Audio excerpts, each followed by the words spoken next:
To what extent we can implement the final plan depends on how successfully the Akasha can be modified and configured. And to make sure the configuration works, Aru will also need some further optimization. Yeah, no surprises there. Once we roll this out, any Sumeru citizens who already have Akasha terminals can simply continue to use their existing devices. This still leaves us with a significant equipment shortage, though. Many groups of people were never issued Akasha terminals, including mercenaries, the desert folk, and many others. We'll need a supply of rare materials for the renovation of Aru and the production of new terminals. Right now, the best place to source these locally is from the primal constructs within King Deshret's mausoleum. Time is not on our side here. It's gonna be a race against the clock. The Aru merge and renovation project will have to be carried out by you two. Everything's riding on this, so failure is not an option. Best of luck to you both. As discussed, General Mahamatra Sino and Mr. Hat Guy will source the required materials. Mr. Sethos is quite familiar with the layout of King Deshret's mausoleum. With him accompanying them, things should go quite smoothly. I have every confidence. In the meantime, we may as well take a breather. Makes sense. There's not much we can do until the materials arrive. Get in formation and stay close. What is this, boot camp? Knock it off. It's just Sino being Sino. You know what he's like. Everyone clear on our mission objective. Look at the excess primal constructs, dismantle them, and extract the required materials. And King Deshret's 7 pillars agreed to this? If they're just sitting there doing nothing, we might as well put them to use. Thoth's words, not mine.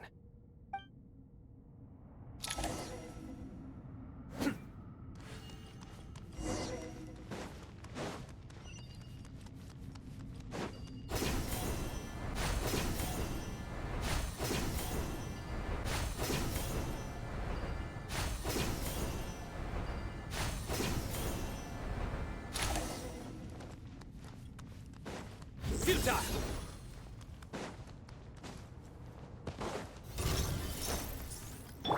Boom! To Al Akbar! Give me some space!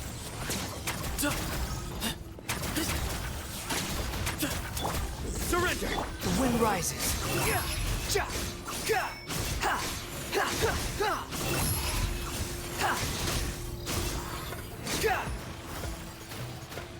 Cry louder! Nowhere to run! Excuse me? Squall and fury.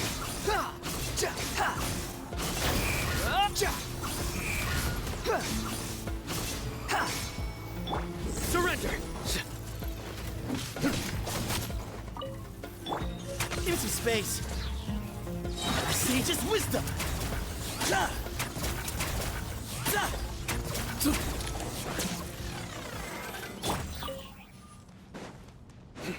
Futile!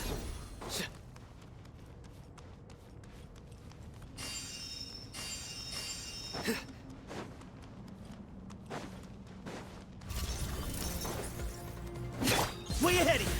The wind rises.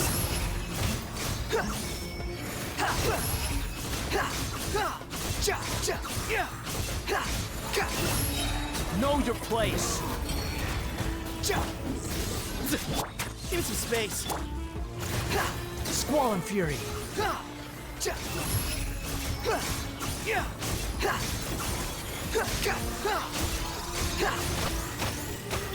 Nowhere to run!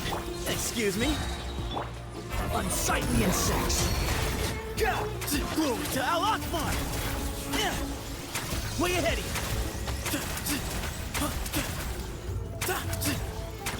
Futile! Behold.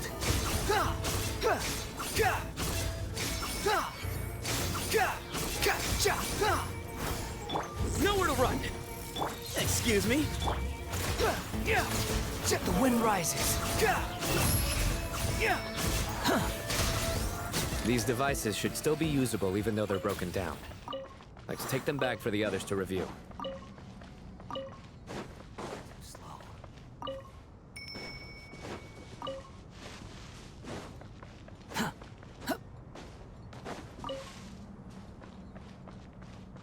Squall and fury.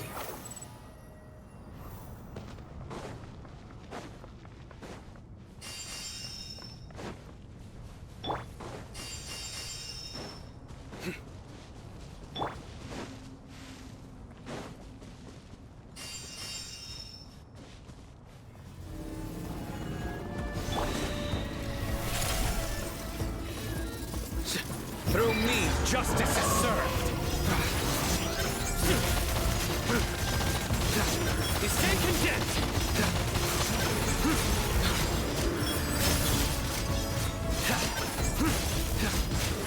Guilty!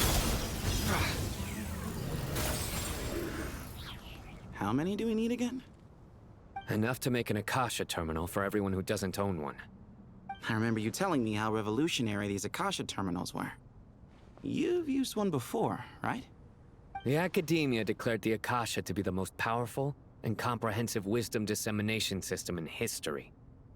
That should give you an idea of how powerful it is. Certainly sounds impressive. Neither Hat Guy nor I have ever had an Akasha terminal. Well, if it all goes to plan, that's about to change.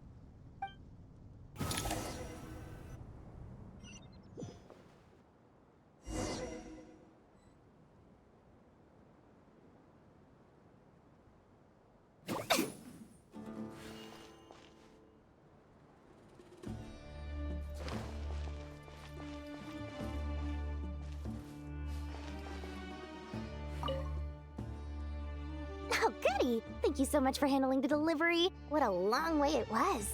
You've really outdone yourselves. I'm well aware what a bumpy, dangerous journey it must have been. Now, I would have loved to oversee the process myself, but of course, those of us who know the plan can't leave the mausoleum. Oh, trust me, I'm patting myself on the back for my assembly work here. Simply flawless work. But will you really be needing all of this? According to our plan, yes, this is the quantity required. I have no complaints about the quality either. Only the price. So expensive. I heard you covered a lot of the funding out of your own pocket. Oh, that's an exaggeration. The Academia provided most of the funds. I just offered a small token of my goodwill. Of course, the real tragedy is how little profit I'm making on this. You know, it's a serious crisis when you can't even make money out of it. It's really quite a beautiful design.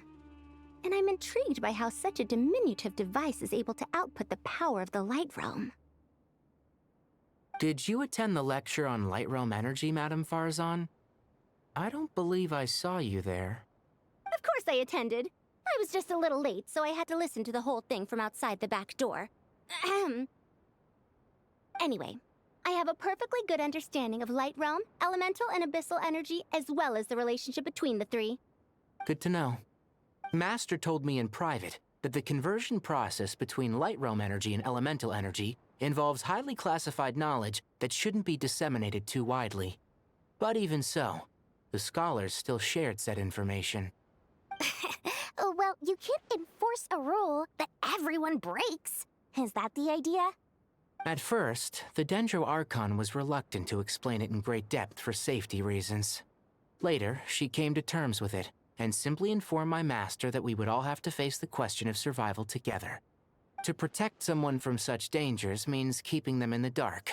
But for someone to know and embody the wisdom within, they must understand its very essence. It's an information hazard. We're exposed to danger just by knowing the facts. And just like bait, it lures us in by offering us the solution to our problems. But if you're not careful, you'll end up pursuing it down a dark path. A tricky problem. But today, this big problem has been broken down into many smaller, more trivial ones.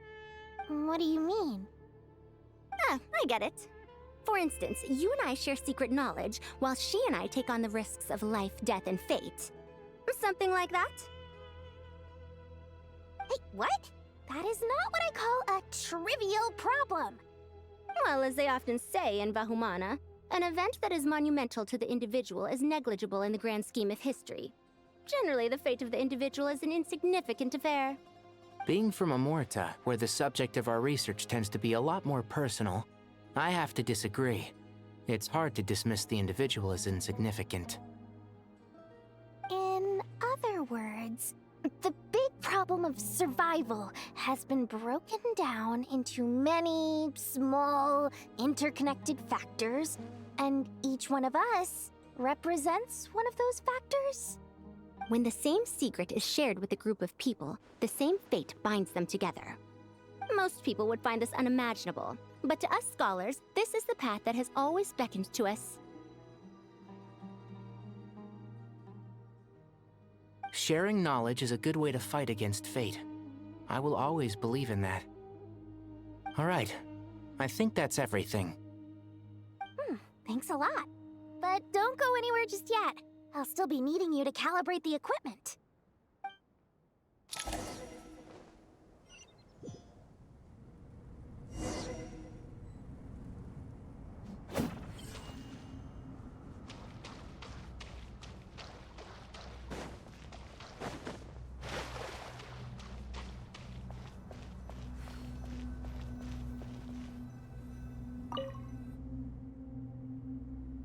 Okay, the materials are ready. We can proceed with the next phase. Alhaitham, how are you getting along? Most of the information in Aru is written in ancient desert scripts.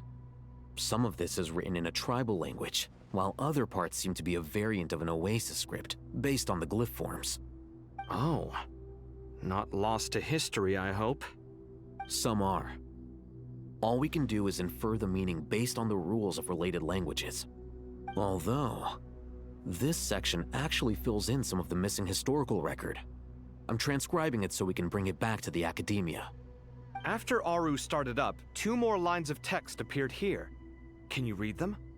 Humans may not read what is written by the gods, except by not reading. Victory should not be easy to attain, for it symbolizes divine wisdom. Knowledge must not waver, for it has external borders. Is this a clue to solving a puzzle? Or is it being symbolic?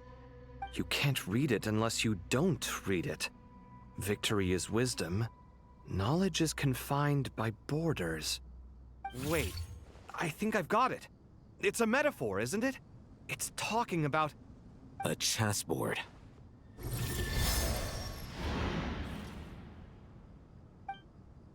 You were right. The youth of today are skilled at solving riddles. Have the secrets buried in the desert not been unearthed over the years all the same? Since Aru is a place reachable through wisdom, this day was bound to come sooner or later. Oh, I've always been against overly cryptic sentences. Don't you get tired of reading and writing all that? Ah, it's you 3. Just in time. We've been delving deep into Aru, and now this board has appeared. I've heard this was how you'd while away your free hours. You must be quite the experts by now in that case. It is true. King Deshret's chess games are some of the most well-loved of all his wonderful creations. If you have ever been to Safhe Shatranj, you may well be familiar with the chess pieces you see here. Is this chessboard supposed to be another visualization of the interior of Aru, then? Naturally. Visitors, everything is ready. Only by completing the challenge on the board in accordance with the rules will you be permitted to overwrite Aru. 1 second. It's not dangerous, is it? Dangerous? Why, yes, of course. I should be the one to go, then. Wait for me here. Sounds like the self-confidence of our present company has rubbed off on you. Don't be ridiculous. I'm your upperclassman, and that means I have to look out for you.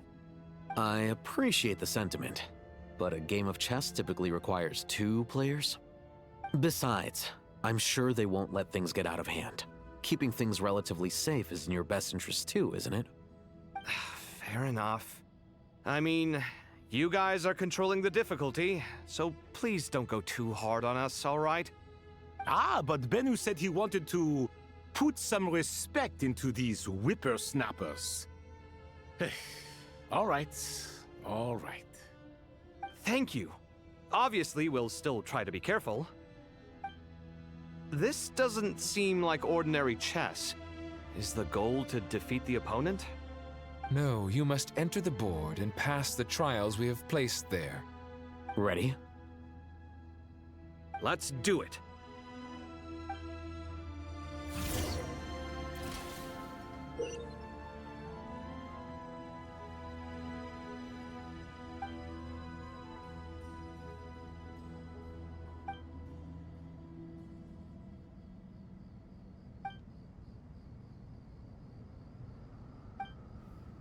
The first trial is posed by me.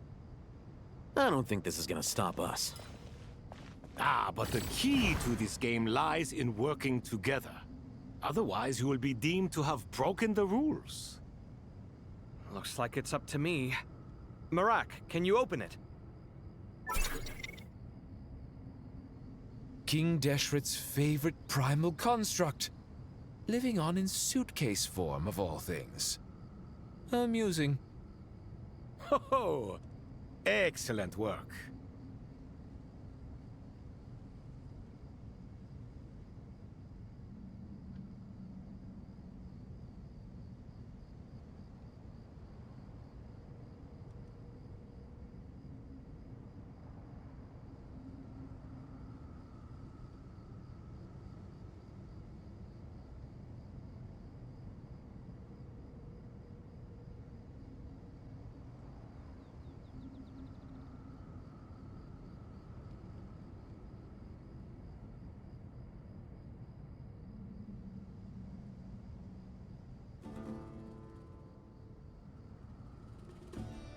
Strange time to catch up on sleep. I'm not sleeping, I'm thinking! It's not that simple, you know.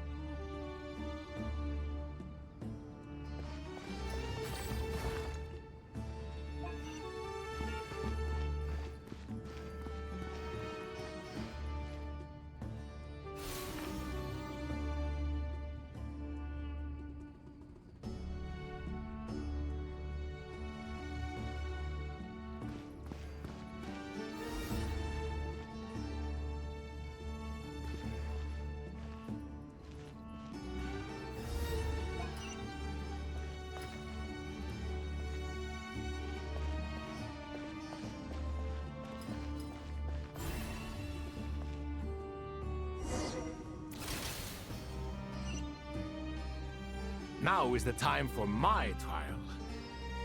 Now, don't be nervous. I'll make it nice and easy for you. Really?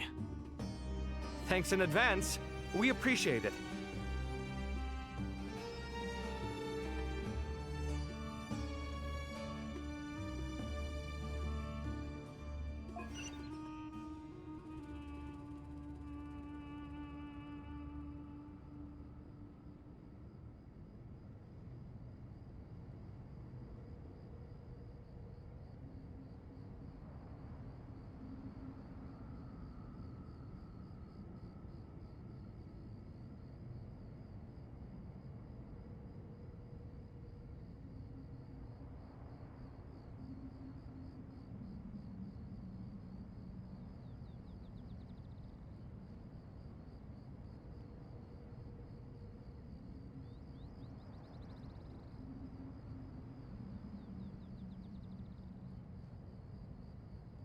Alhaitham, what are you thinking?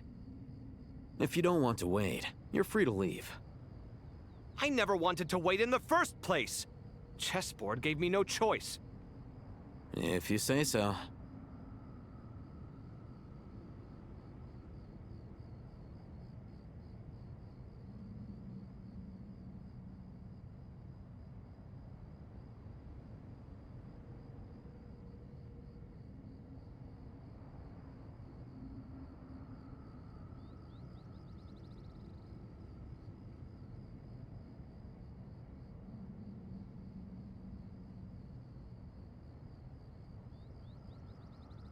Alhaitham, what are you thinking?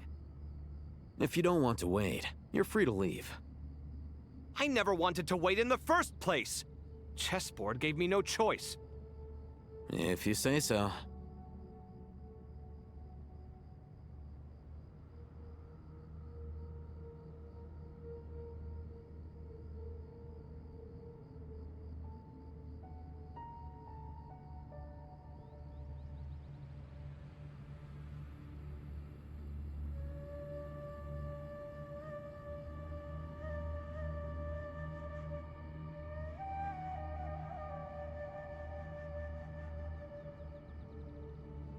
Alhaitham, what are you thinking? If you don't want to wait, you're free to leave. I never wanted to wait in the first place! Chessboard gave me no choice. If you say so.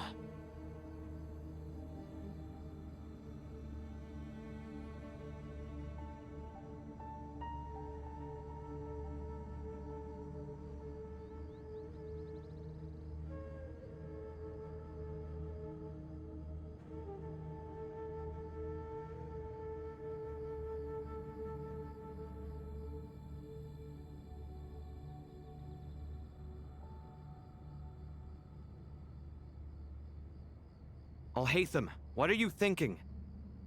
If you don't want to wait, you're free to leave. I never wanted to wait in the first place!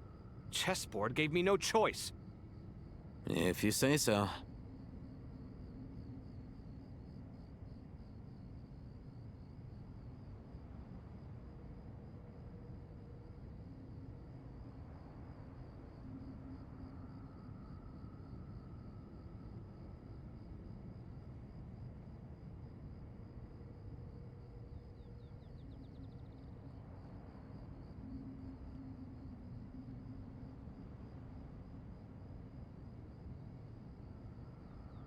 Alhaitham, what are you thinking? If you don't want to wait, you're free to leave. I never wanted to wait in the first place! Chessboard gave me no choice. If you say so.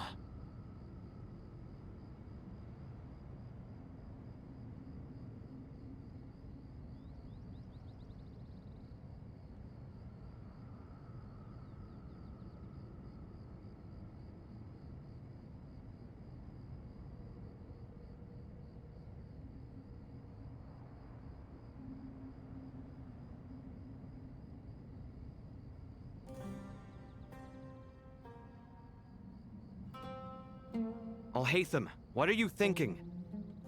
If you don't want to wait, you're free to leave. I never wanted to wait in the first place! Chessboard gave me no choice. If you say so.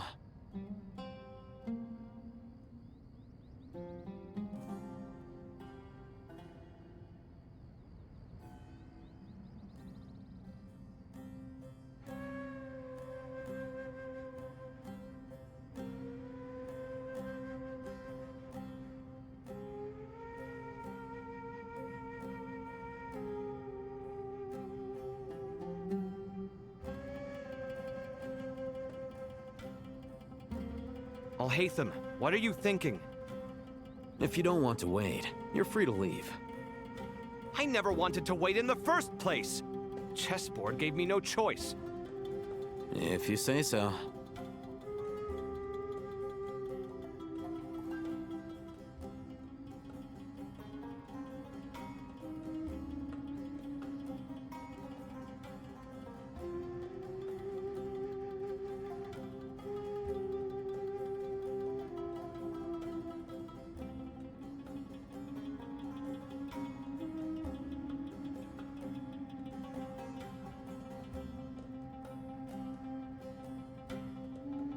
Alhaitham, what are you thinking? If you don't want to wait, you're free to leave. I never wanted to wait in the first place! Chessboard gave me no choice. If you say so.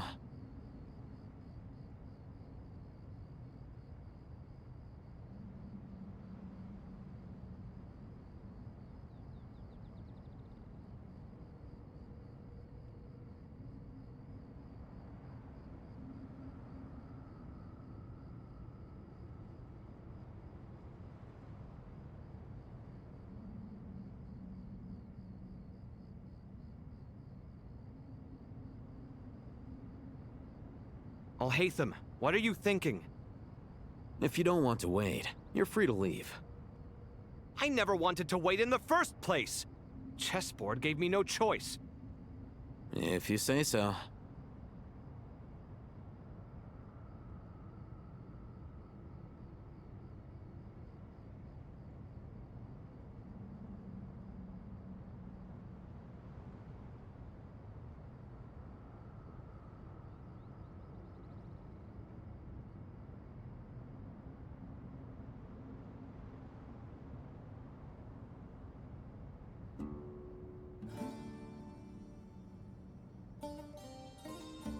Alhaitham, what are you thinking? If you don't want to wait, you're free to leave. I never wanted to wait in the first place. Chessboard gave me no choice. If you say so.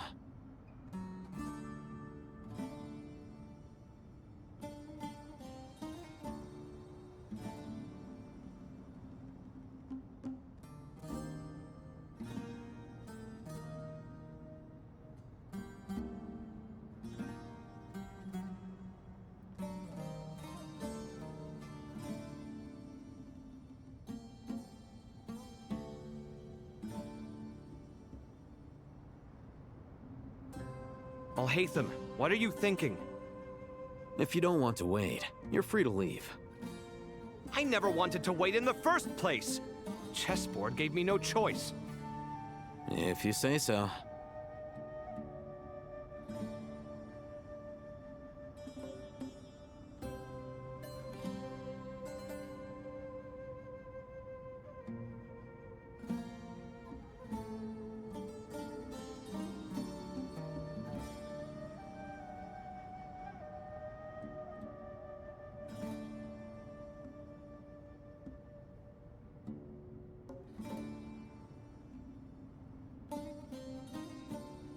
Alhaitham, what are you thinking? If you don't want to wait, you're free to leave. I never wanted to wait in the first place. Chessboard gave me no choice. If you say so.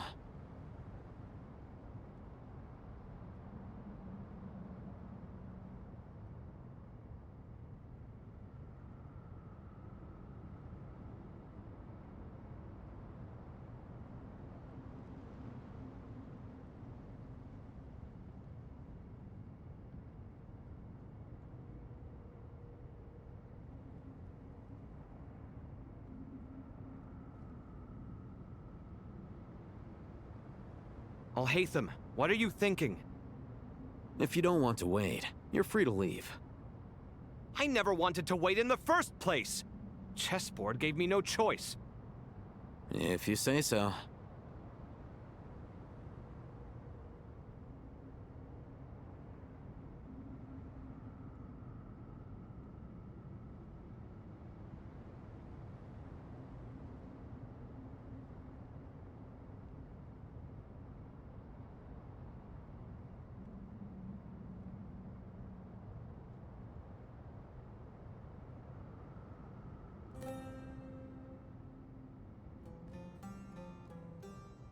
Alhaitham, what are you thinking?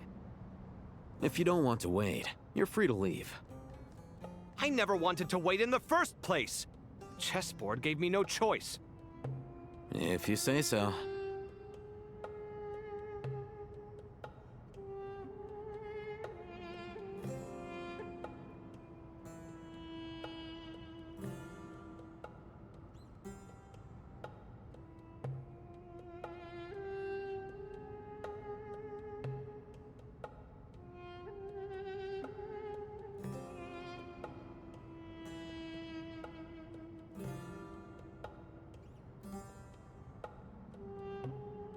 Alhaitham, what are you thinking? If you don't want to wait, you're free to leave. I never wanted to wait in the first place. Chessboard gave me no choice. If you say so.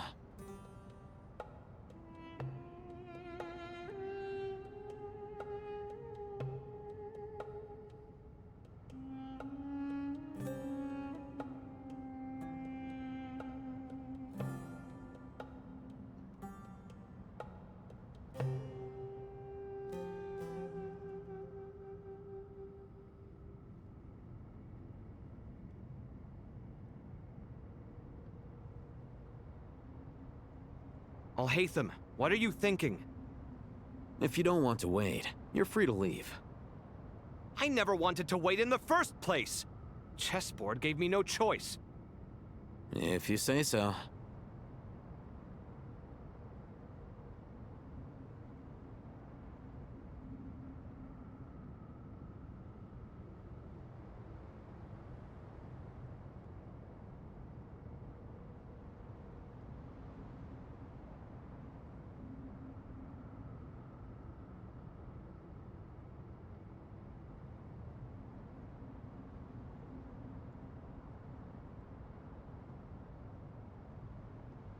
Alhaitham, what are you thinking? If you don't want to wait, you're free to leave. I never wanted to wait in the first place! Chessboard gave me no choice. If you say so.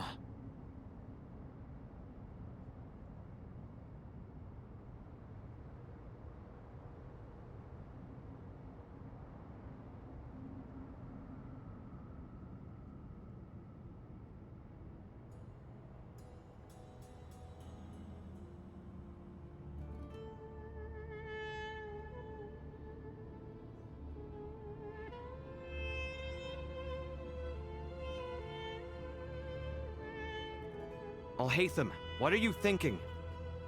If you don't want to wait, you're free to leave. I never wanted to wait in the first place! Chessboard gave me no choice. If you say so.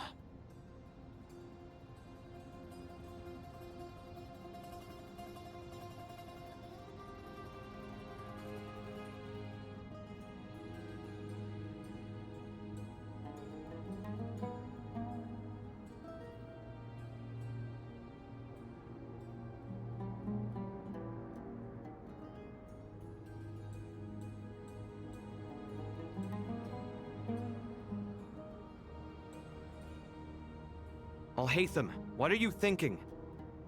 If you don't want to wait, you're free to leave. I never wanted to wait in the first place! Chessboard gave me no choice. If you say so.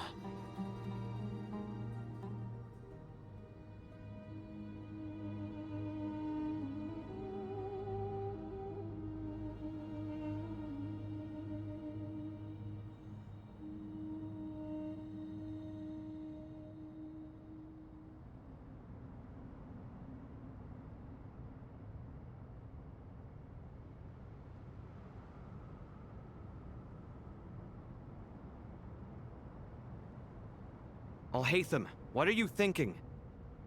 If you don't want to wait, you're free to leave. I never wanted to wait in the first place! Chessboard gave me no choice. If you say so.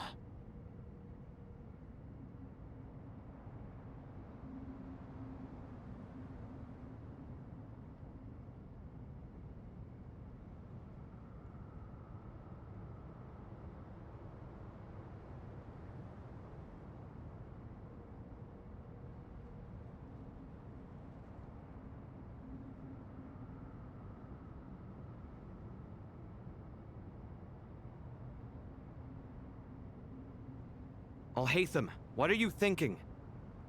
If you don't want to wait, you're free to leave. I never wanted to wait in the first place! Chessboard gave me no choice. If you say so.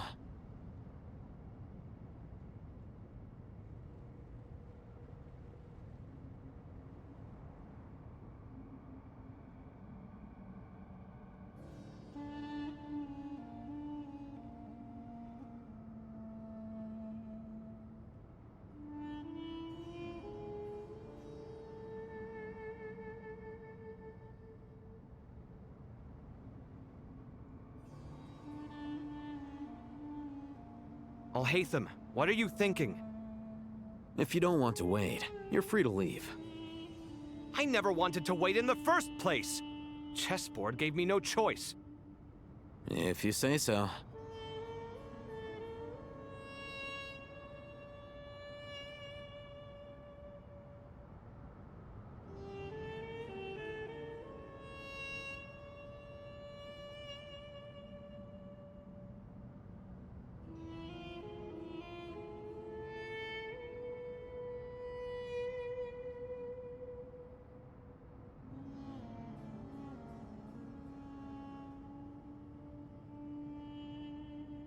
Alhaitham, what are you thinking? If you don't want to wait, you're free to leave. I never wanted to wait in the first place! Chessboard gave me no choice. If you say so.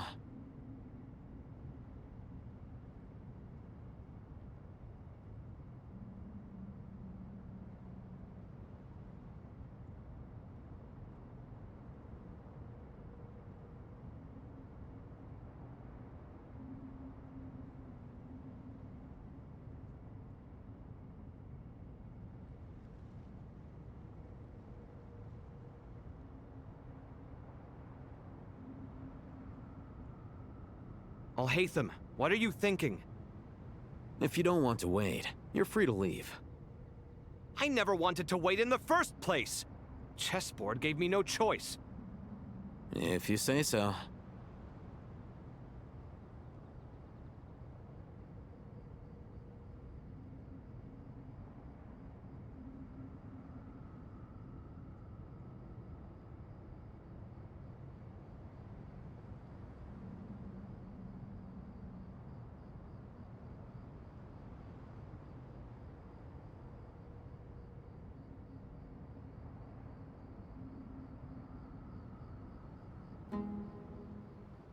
Alhaitham, what are you thinking?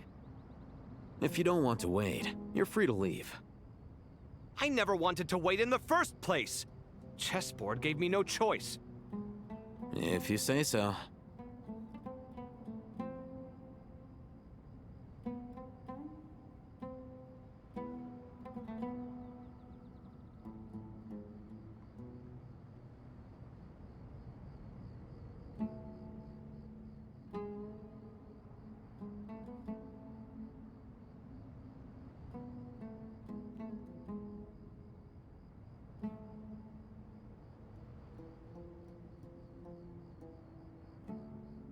Alhaitham, what are you thinking? If you don't want to wait, you're free to leave. I never wanted to wait in the first place! Chessboard gave me no choice. If you say so.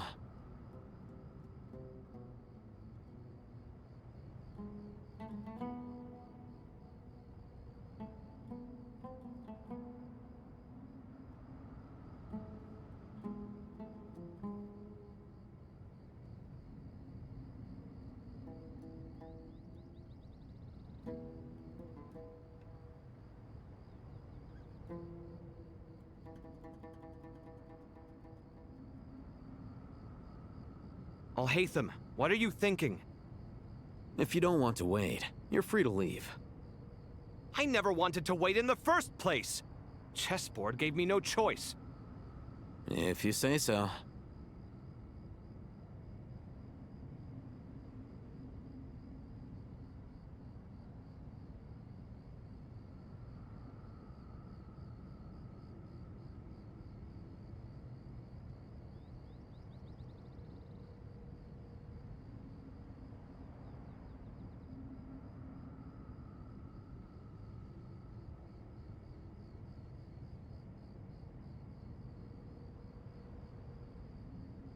Alhaitham, what are you thinking? If you don't want to wait, you're free to leave. I never wanted to wait in the first place! Chessboard gave me no choice. If you say so.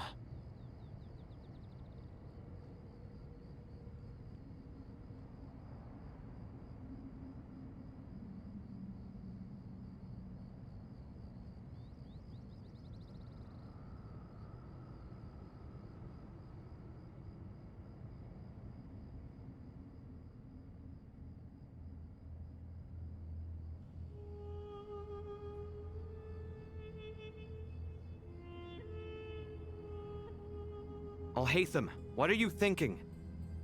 If you don't want to wait, you're free to leave. I never wanted to wait in the first place! Chessboard gave me no choice. If you say so.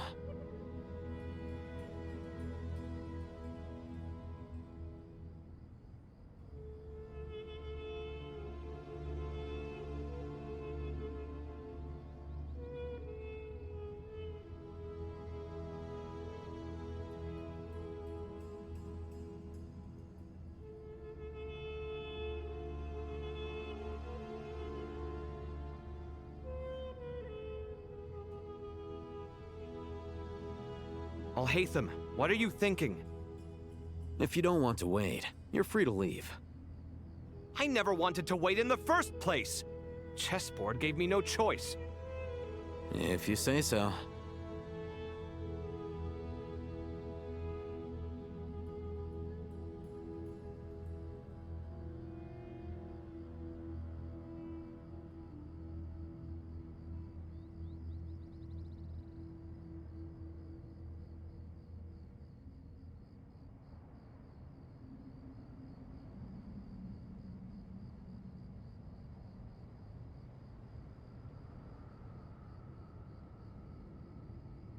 Alhaitham, what are you thinking? If you don't want to wait, you're free to leave. I never wanted to wait in the first place! Chessboard gave me no choice. If you say so.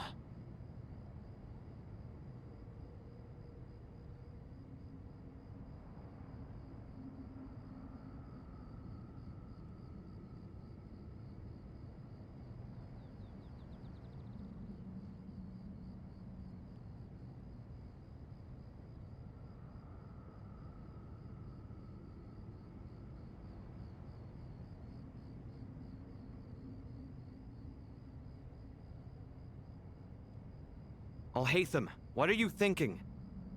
If you don't want to wait, you're free to leave. I never wanted to wait in the first place! Chessboard gave me no choice. If you say so.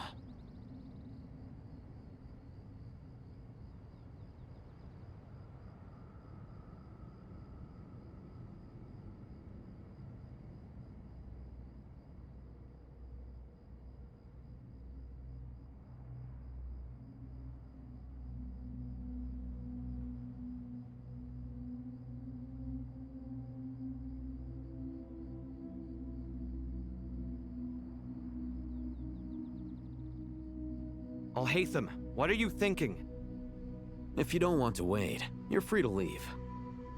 I never wanted to wait in the first place! Chessboard gave me no choice. If you say so.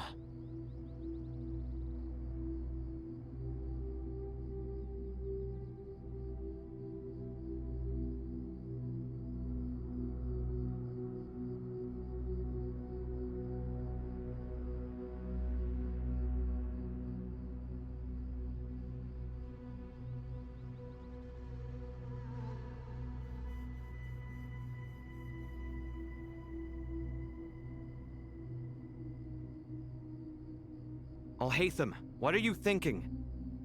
If you don't want to wait, you're free to leave. I never wanted to wait in the first place! Chessboard gave me no choice. If you say so.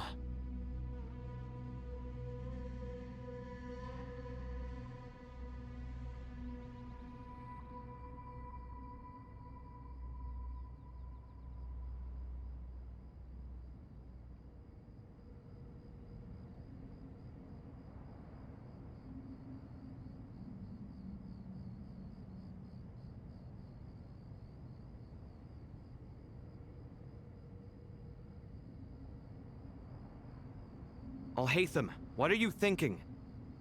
If you don't want to wait, you're free to leave.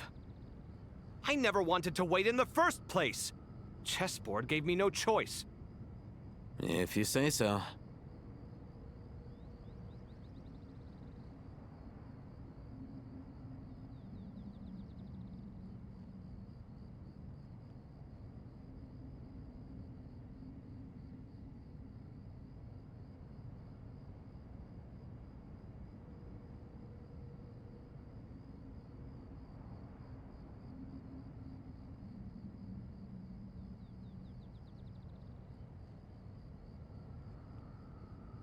Alhaitham, what are you thinking? If you don't want to wait, you're free to leave. I never wanted to wait in the first place! Chessboard gave me no choice. If you say so.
Now is the time for my trial.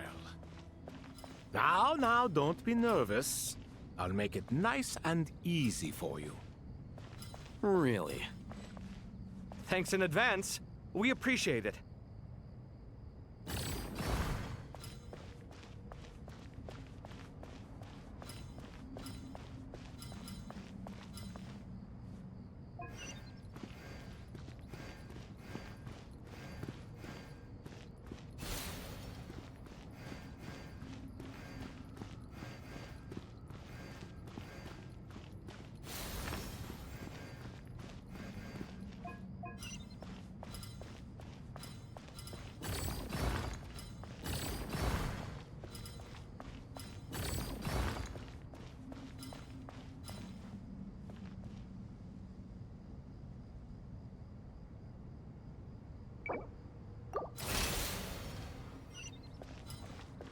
Now is the time for my trial.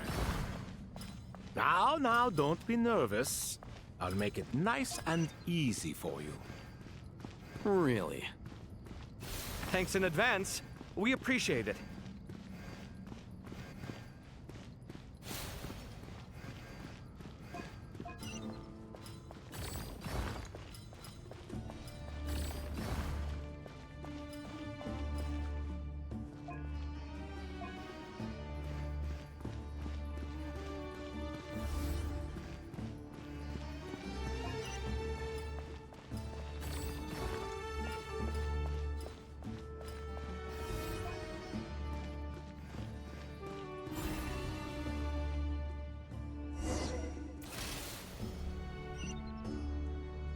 Ibis King, don't you think this all rather inappropriate?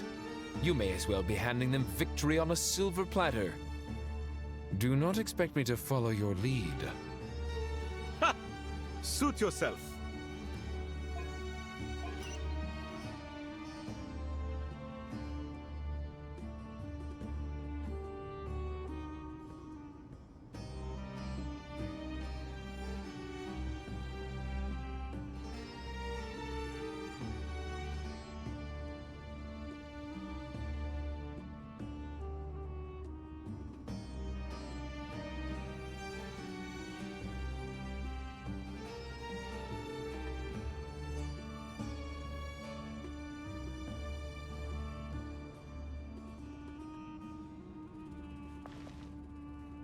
Strange time to catch up on sleep. I'm not sleeping, I'm thinking! It's not that simple, you know.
Strange time to catch up on sleep.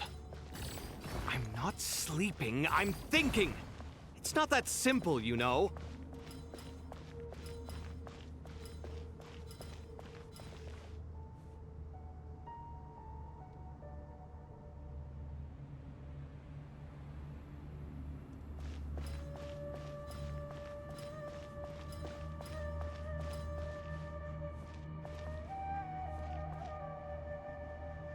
Strange time to catch up on sleep.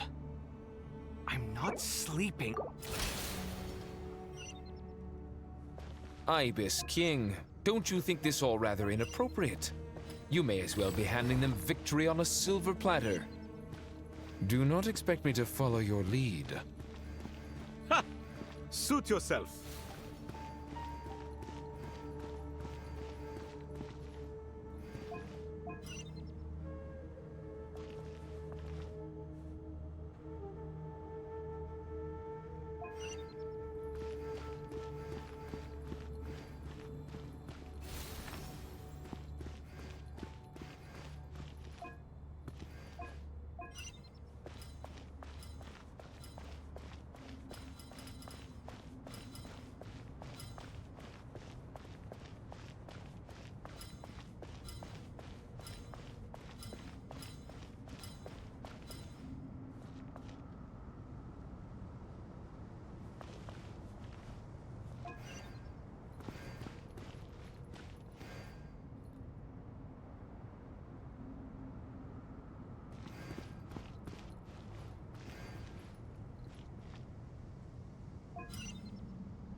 Strange time to catch up on sleep.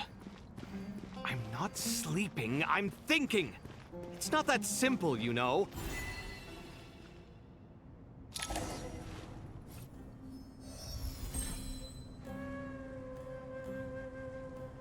Done. Finally. It's over. But seriously, that was incredible. Standing on the chessboard felt completely different from standing on solid ground. And also... Oh, sorry. I'll save my thoughts for later. Thanks to the three of you for helping us out with this. Is it just me, or were you giving us quite a lot of guidance along the way? We made but a humble contribution. You lived up to our expectations. Bravo! Our aid was not given for naught. In addition to the existing functions, I'd like to ask you for another favor. Since Aru's interference shield can cover the entirety of the mausoleum, it should be possible to extend its range even further. Perhaps you can find a way. So, building upon the existing functions to... Ah! I'm with you! Imagine for a moment. What would the ideal outcome look like if this function were compatible with the devices? I agree. This is the best solution possible. Please, everyone, we beg you to help us. Me, oh my! Well, since you ask so very nicely, I suppose... Goti? Kroko? What do you say? Naturally.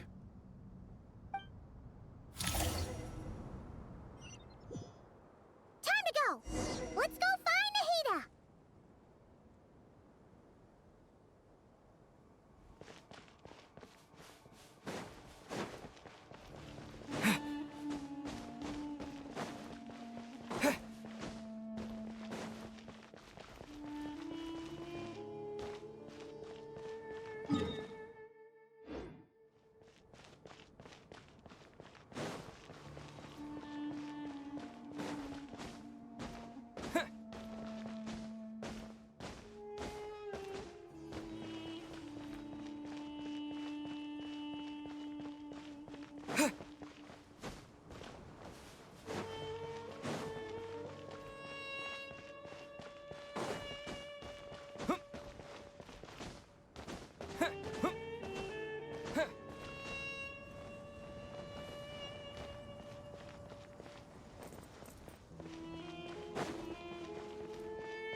you are. Miss Nicole truly is an angel. She shows great wisdom in guiding others, and she has already sent word to Natlan on our behalf. She said that while the other members of the Hexen Circle are busy with important work, she is quite free, and she is more than willing to accompany the people of Sumeru for the entire journey. Oh, there's Nicole, all right. Always super patient and loves to help everyone out. She's the best. She is. So kind and enthusiastic. Well, time for us to get going. Let's head out.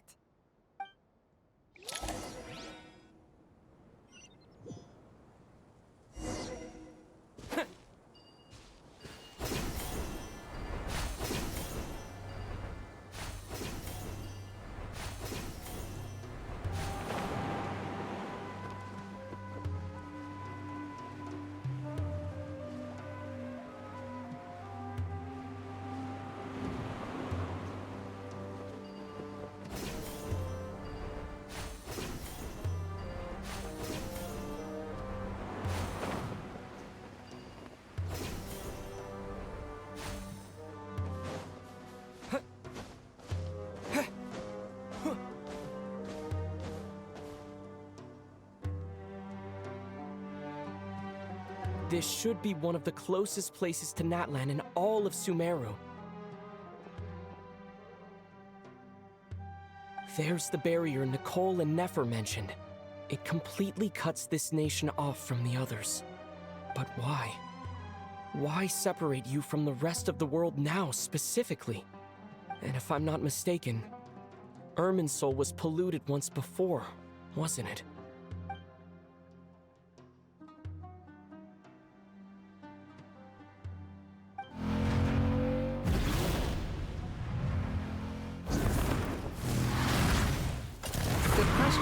I'm wondering the same thing myself. That voice. Mawika! You got here pretty quickly. Hello, traveler. It's been a while.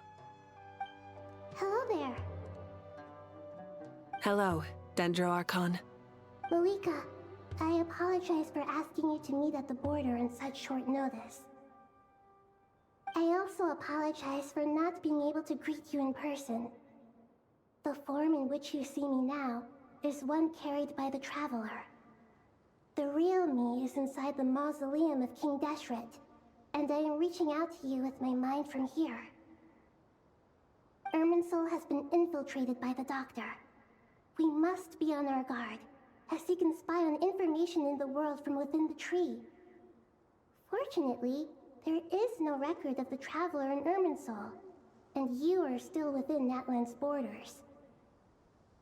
My records will be preserved in the Night Kingdom, rather than the ley lines. As long as the Night Kingdom remains disconnected from the ley line cycle, the Doctor has no way of knowing my movements. Exactly.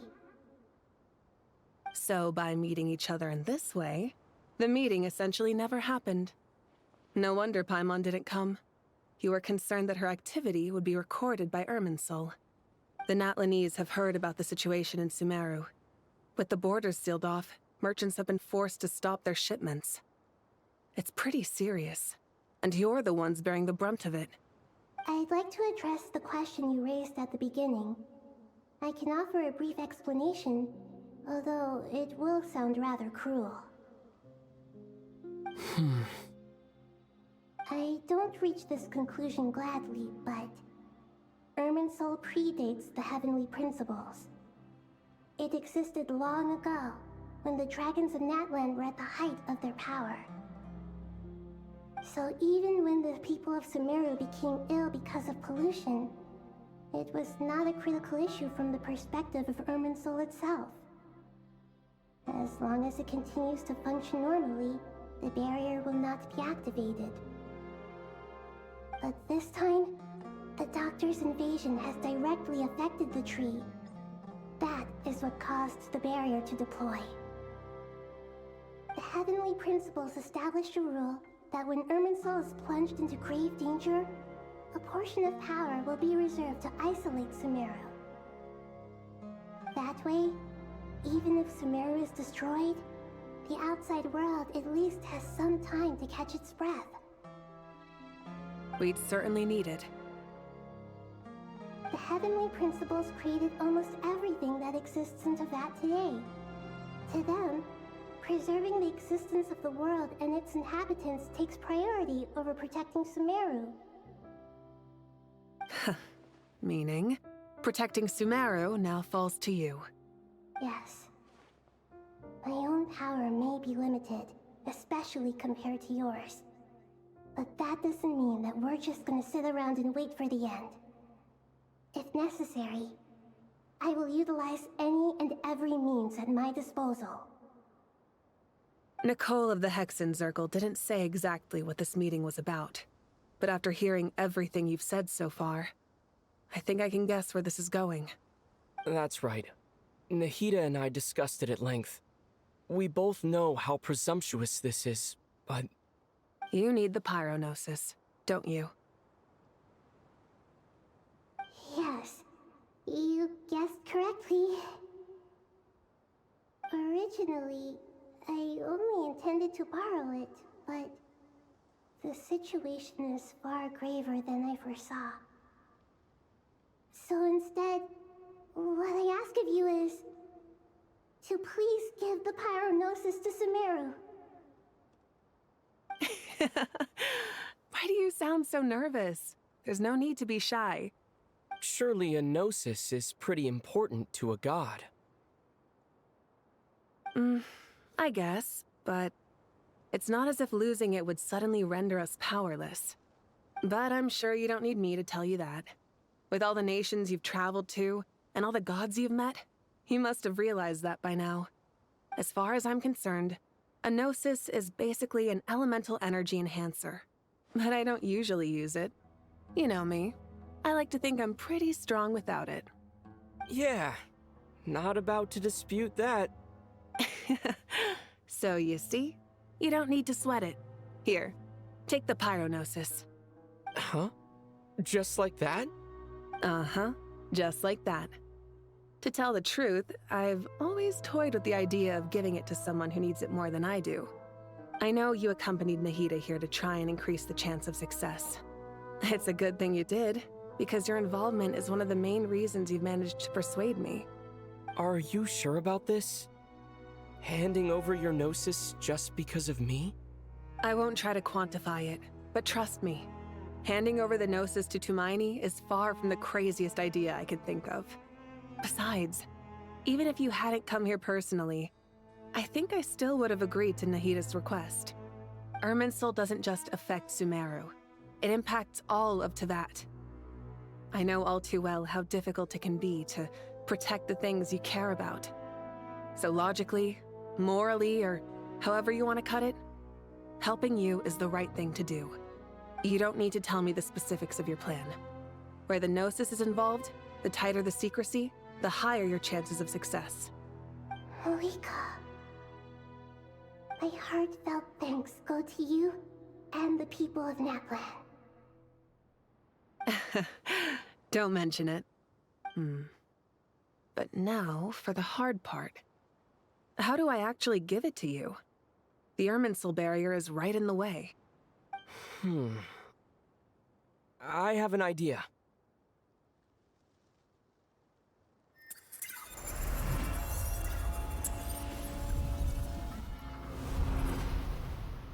Just as I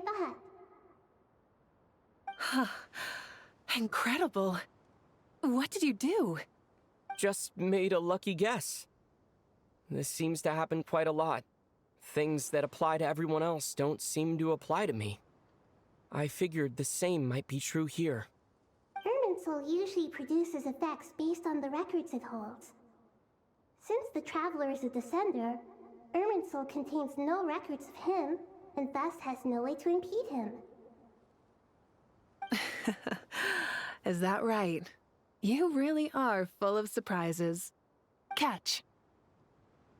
Whoa! Thank you, Mawika. Thank you for trusting us with something so important. All right. No need to get so formal. It's not like we're strangers.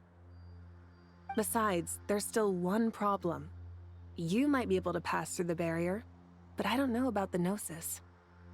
Any other surprises for us, Traveler? Let me try something. I have the Pyronosis in my hand. It feels strangely ordinary. Not particularly heavy, and yet this tiny thing symbolizes the mighty authority of a god. I need to think hard about my memories of Pyro. My memories of journeying through Natlan. All those important experiences I've had. The Gnosis disappeared. Traveler, are you alright? I'm fine. The Pyronosis disappeared into my body. Just like phlogiston. Maybe it resonates with you because you've mastered the power of phlogiston. You might not be recorded in the ley lines, but you're still Artumine. Whew.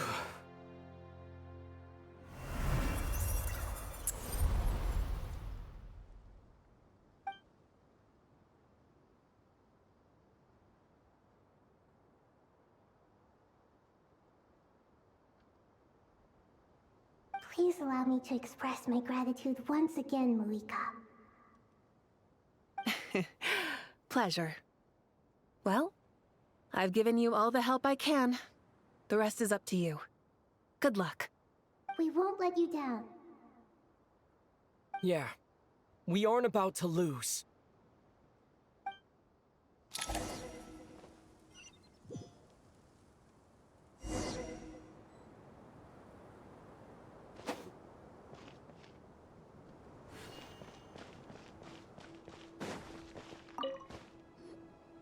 Traveler, Paimon, how are you feeling? Paimon's a teensy bit nervous, but only a teeny tiny bit. Seems like she's gotten way braver over the last few years, huh? Of course. After all the adventures you've had with the Traveler, I'm sure you've gained a lot of experience and grown as a person. I'm doing all right. What about you, Nahida? How are you holding up? With the negative effects of Irminsul, I'm a bit like a piece of fruit that's been burrowed into by hungry insects and left to rot. I'd be lying if I said it was nothing. But please don't worry. We all know what we're getting into, and we've prepared as well as we can. I believe in everyone. I believe in you. And I believe in myself. Stoking the fire inside oneself is certainly one way to live, but knowing when to rely on one's companions is also a form of great wisdom.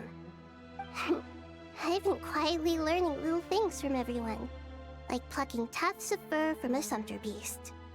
Me too. With the constant traveling, I'm always learning and growing. That's the journey of life.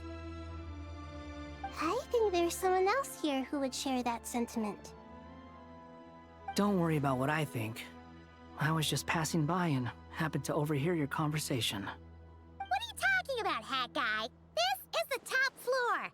No one passes by the top floor. Says who? You can fly just like I can. I would have thought it makes sense to you of all people. I don't know why, but I feel a little more relaxed now. It shows that you feel comfortable laying down your burdens in our presence. It means that Sumeru is a place you can trust, where you know we have your back.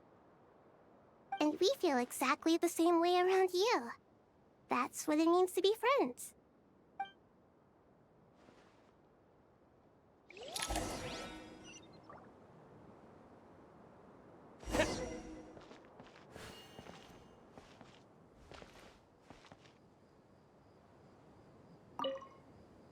Feel free to mingle if you'd like some time to catch up with people. Just remember to get a good night's sleep when you're done. Tomorrow is a very important day.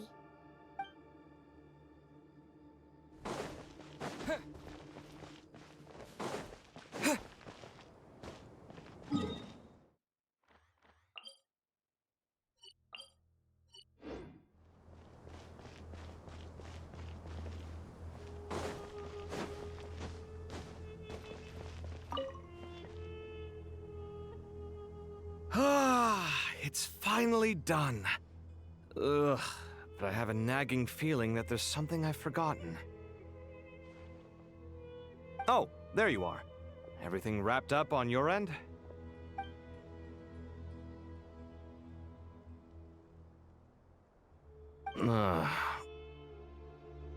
Okay, fair enough. That was a pointless question. We were working in tandem, after all. You must really be exhausted. Well, it's been a busy day for both of us. When work ends, you clock out. No looking back. Yeah, we're definitely due a break. Probably a little late to start drinking now, though. I'll stick with water. Here, this one's for you. Thanks. You want a bite to eat? I can grab us something. Or wait, I think there's a stove nearby. Let me take a look. Are you nervous? A little, yeah. Unlike you, it seems. How are you not feeling at all nervous? Because everything that happens next is beyond my individual control. I don't worry about things I cannot influence. What do you mean, cannot influence? You're the one who came up with half of the strategies we ended up using. There's only so much I can do. I was only doing my duty. Was it like this last time, too? You mean with Azar and his accomplices? Yes and no. The situation back then was easier to control, but we weren't as prepared as we are this time. So the enemy is stronger, but so are we. I still vividly remember the way you interrogated me in the library after the fact. Where were you when Sumeru needed you most? If your memory is so vivid, you might also recall that it was you who came looking for an argument. You're often the one who initiates these things, you know. I came for a conversation! I didn't know it was gonna turn into an argument! Anyway, at least I showed up this time. So, what do you think? What do I think? I think we're certainly better off for it. It's good having me around to help out, huh? Absolutely. As a citizen of Sumeru, you displayed a remarkable sense of responsibility in the face of disaster. Certainly feels that way. I just shudder to think how the world would have ended up if we hadn't gotten control of the situation. So, do you think this is what impending disaster looks like? The sky is so clear, and there isn't a whiff of decay or destruction in the air. It's hard to imagine that the fall of humanity could happen on an ordinary day like this. Awful things happen all the time. Sometimes people can stop them, and sometimes they can't. What you and I have done is increase our chances of stopping this one. Lofty ideals may provide no defense at all against nihilism, but perhaps little decisions can. Oh, nothing. It's nothing. I hope everything works out tomorrow. It will. As long as we stick to the plan, our chances of success are good. It's really strange. You're my junior, yet you always seem to act more like an upperclassman than I do. I think it's mostly a matter of temperament. Ugh. Walked right into that one, didn't I?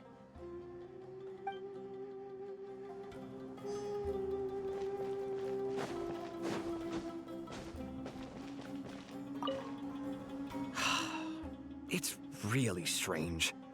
You're my junior, yet you always seem to act more like an upperclassman than I do.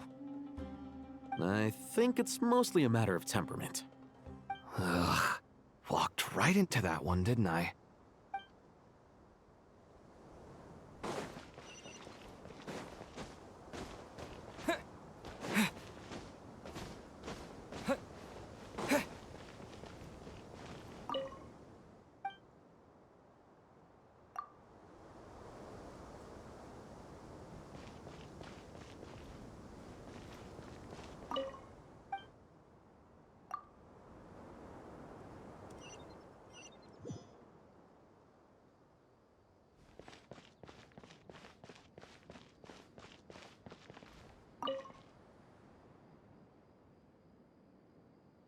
We'll make our move after sunrise tomorrow.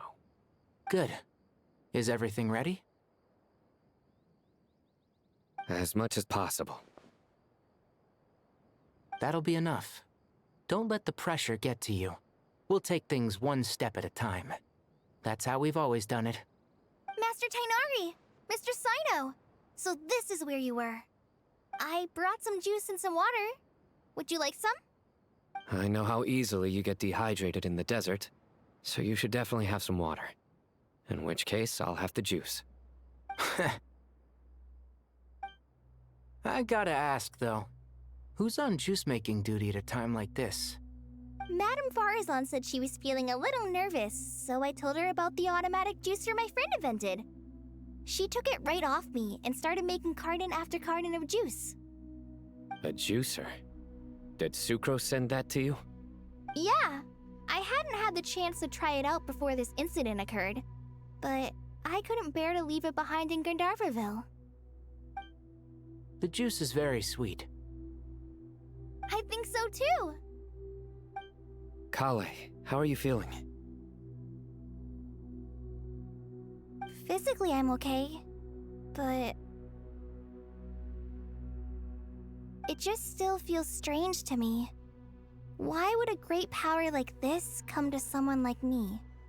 I know the feeling well. That same question ran through my mind every day as a kid. At least now, you have someone who can relate to you. All the more reason that you should apply for Spontamod. Tainari fiercely opposes the idea, though. Those two things are completely unrelated. What are we all chatting about, Would anyone like any juice? Oh, you have some already. I had some earlier, ma'am.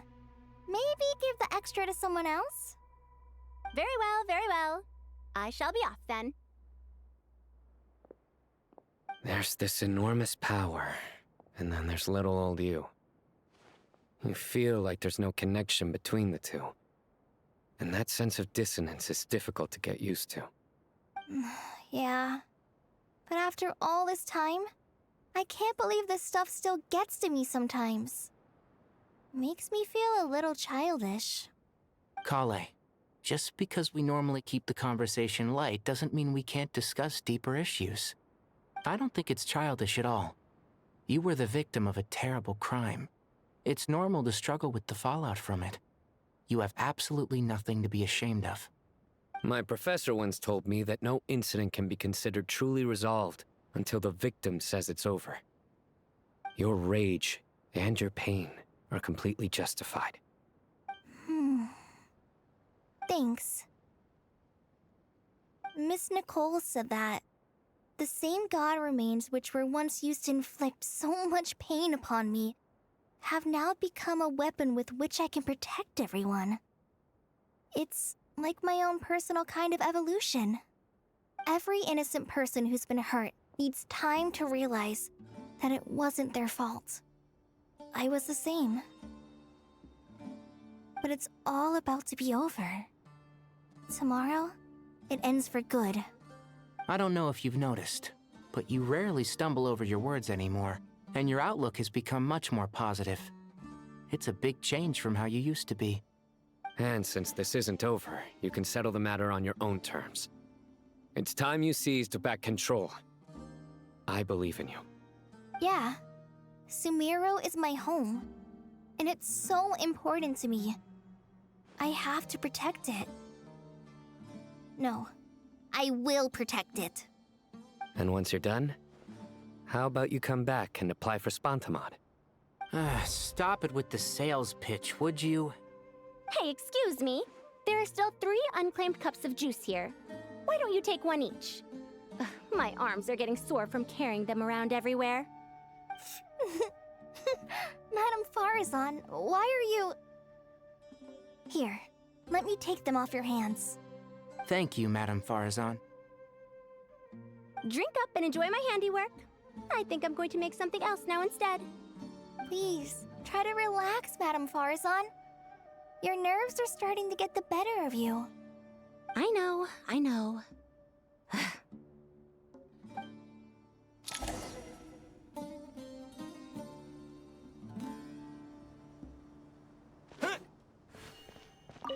Drink up and enjoy my handiwork.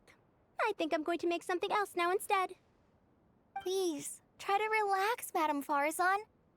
Your nerves are starting to get the better of you.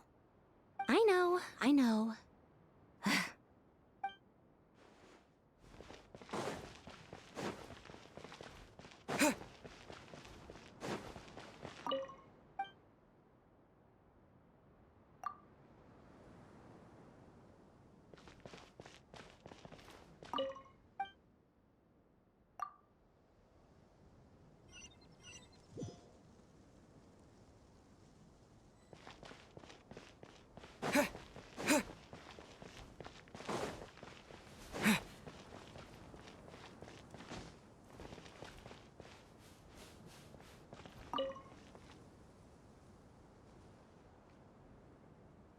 Something on your mind, Miss Nefer?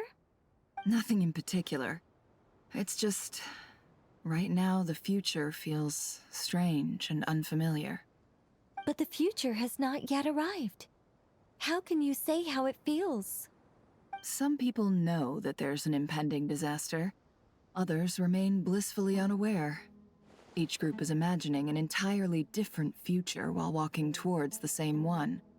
But when they get there, they'll still find they feel differently about it. People are shaped by their circumstances. Different circumstances create people with different perspectives. I've always found the perspective of the Vahumana Darshan to be a particularly incisive one. Even at the height of the crisis in Nodcry, people held diverging opinions. But things are different this time. Indeed. Regardless of faith, gender, wealth, skin color, or eye color, everyone in Sumeru knows what will happen tomorrow. The world has never been an especially fair place. Yet now, against all odds, a moment of unprecedented unity and equality is about to take place. It's fascinating. If only my father could have lived to see this era. Era. To me, that term represents a much greater span of time. It can be an unsettling word. I would even say I'm afraid of it. Do angels even feel fear? Yes, at least I do. I fear the gap that grows wider with each passing day, and the never-ending flow of time. Time renders all memories insignificant, and reduces all splendor to nothing. But those memories are the one thing I do not want to lose. You're very human in that regard. If angels draw too close to humanity, our wings burn away in the bright flame of awareness, and we fall to the earth. After spending so long among humans, I have lost much of my former glory. Maybe that's a good thing. You're more human than some humans are. I've been talking to Kale a lot in recent days. We seem to be in completely opposite situations. I suppose that makes us good case studies for comparison. Case studies for who? Myself, I suppose. After comparing the two of us, I suddenly discovered that I desired more than before. It was a gentle, pleasant sensation. Just as most people pursue glory and miracles, I too am pursuing miracles of my own. Guiding humans to make the miracles in their hearts a reality. That is my miracle. It doesn't sound so bad, does it?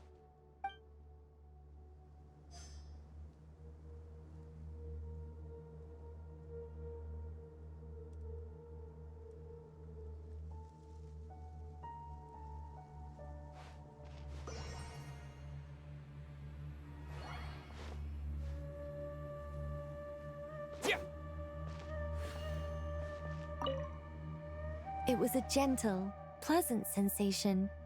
Just as most people pursue glory and miracles, I too am pursuing miracles of my own. Guiding humans to make the miracles in their hearts a reality. That is my miracle. It doesn't sound so bad, does it?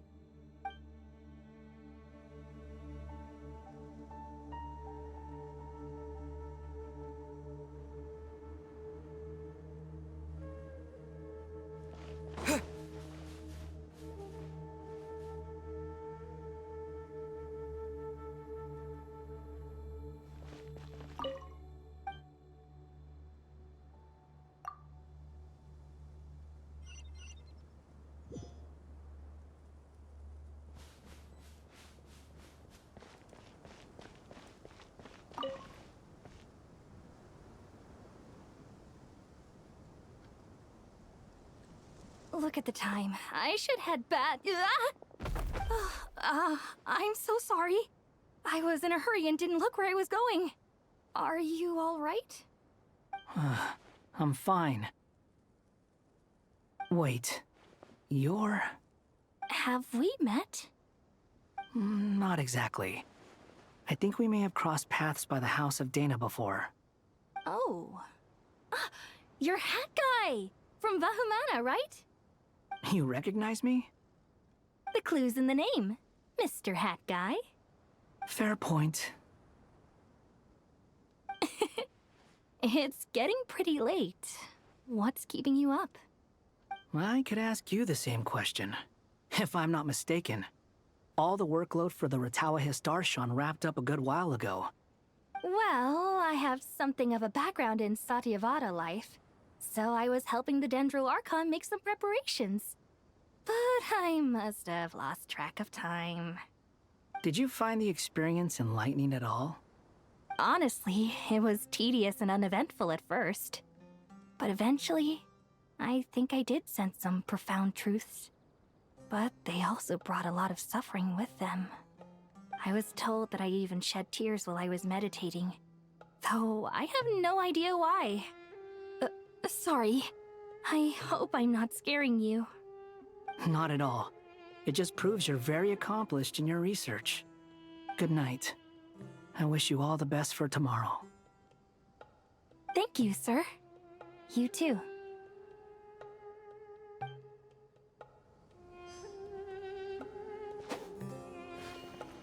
Good night. I wish you all the best for tomorrow. Thank you, sir. You too.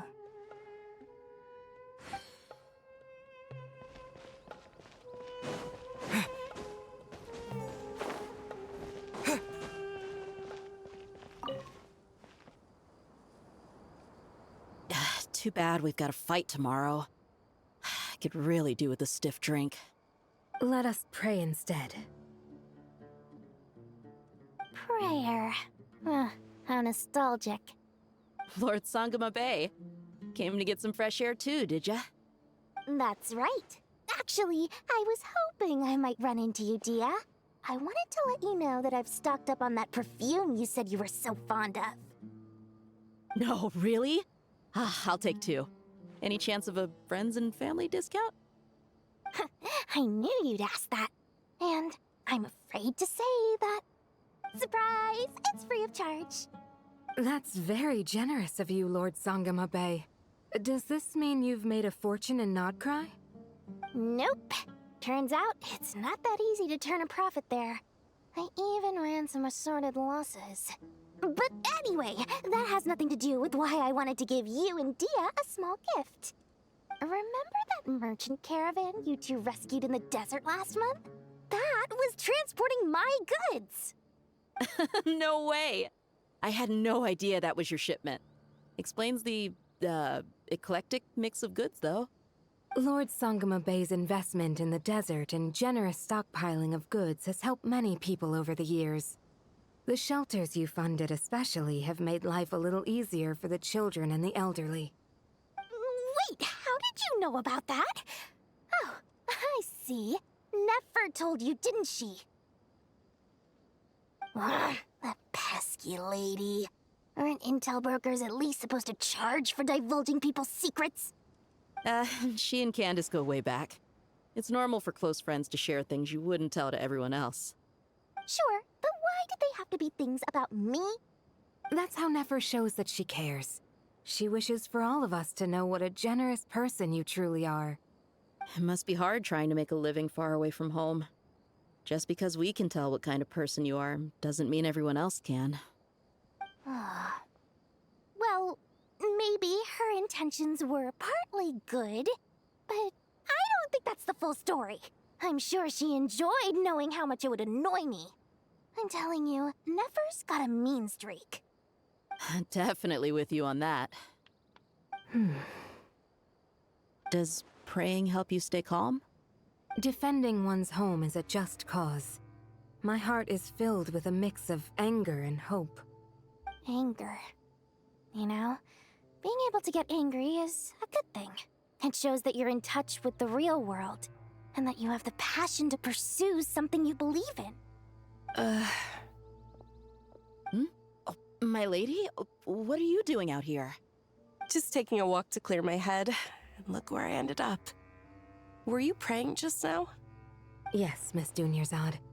Would you like to join us?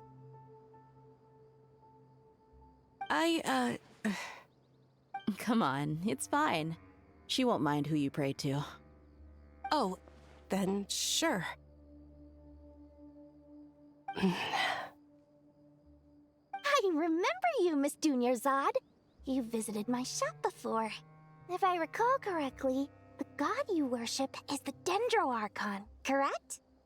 That's right. She is such a gentle and kind god. But to me, she's more than just a god I worship. I see her more as a friend. And so do many others. She's not some almighty god who reigns on high, but a genuine friend. Agreed. She's a wise teacher and a good friend. I spoke with several people during the evacuation. Everyone's aware that tomorrow's battle is one that ordinary people can join too. A battle to fight for our friends and our homeland. Oh, it makes me glad. I can finally do something for those who protected me. You've grown so much since we first met. Oh, a compliment? Ooh, more please. Thank you. My lady, you've always been a remarkably strong and ambitious person. It's indisputable. And that's not just a compliment. It's a statement of fact. What are you praying for? Our beliefs may not be entirely the same, but we both wish for the same thing. I pray that everyone will rise to the challenges ahead and return safe and sound. I pray for the safe return of all my companions.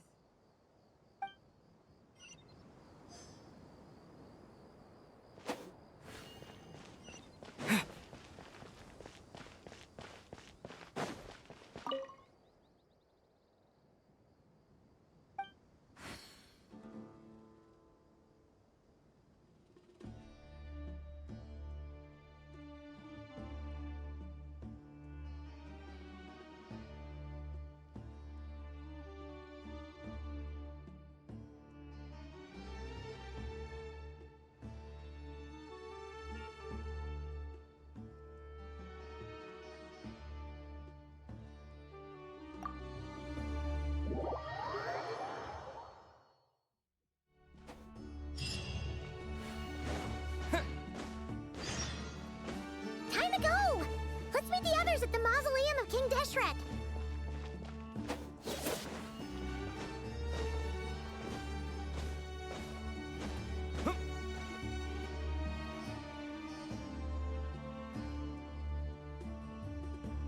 I have not felt this way in a long time.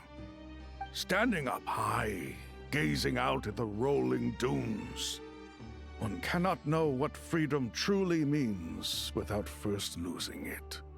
The Golden Slumber truly lives up to its name as a dreamland. Though desert sands exist there too, no mirage, no matter how glorious, can compare to true beauty. Dendro Archon, what is on your mind? I was wondering whose counsel I should seek on the questions in my heart. What kind of questions? So many. More than can be put into words.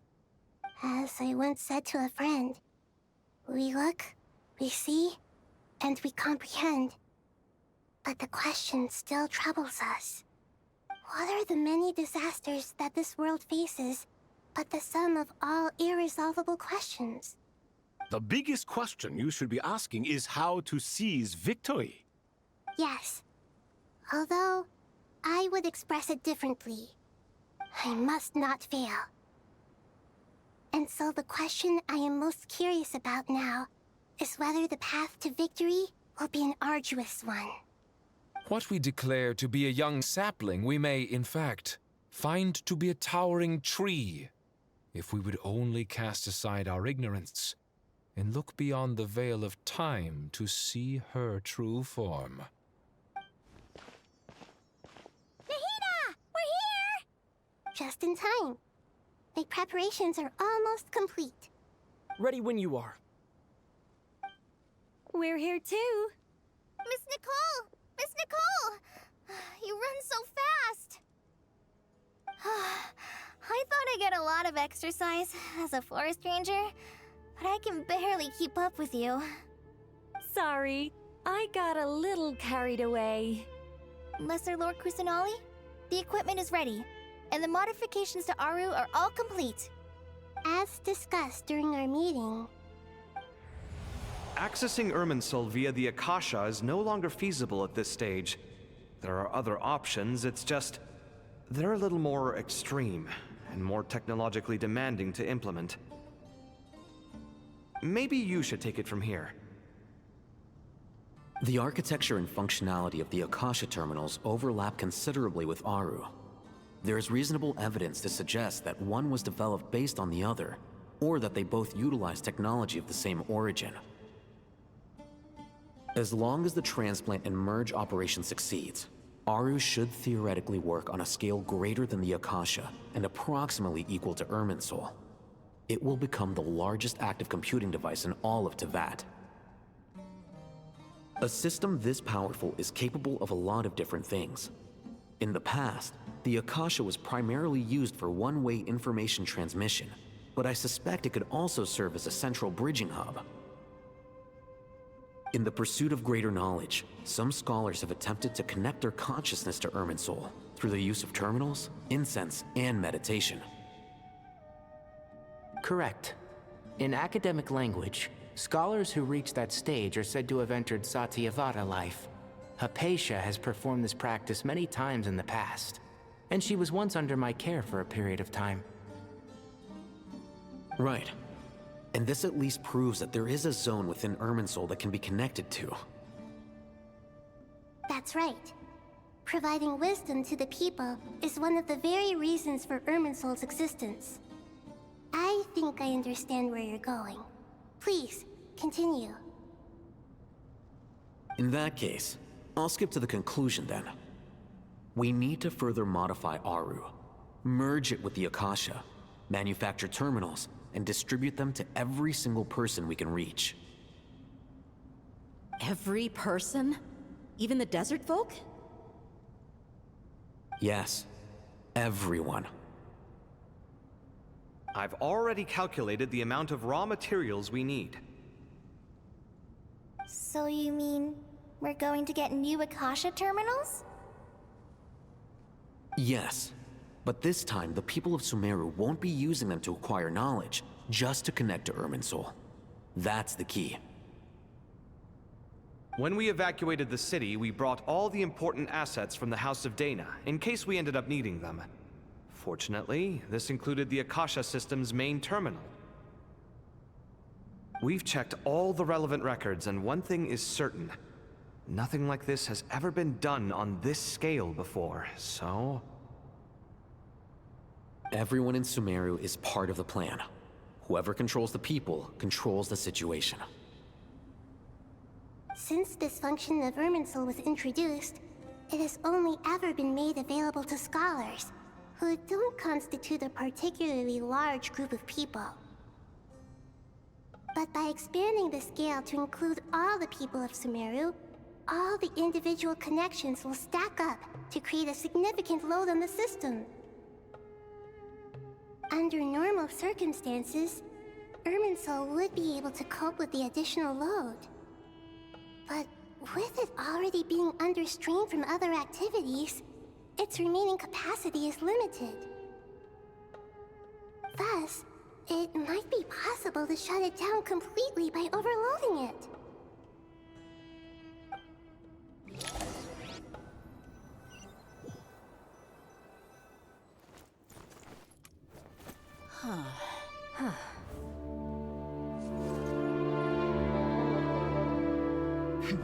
Counting down. 3, 2, 1. Are you ready? Ready!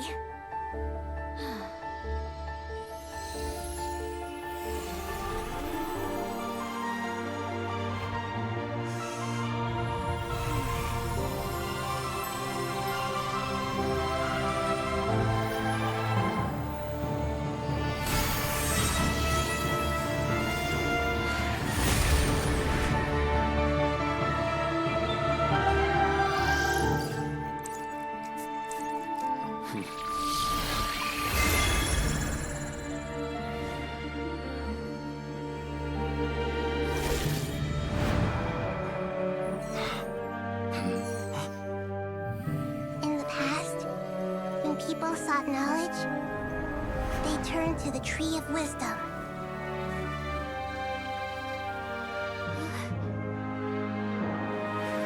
Today, we use it to save Sumeru and the whole world. These boughs that nurtured learning must not become tools for destroying the world.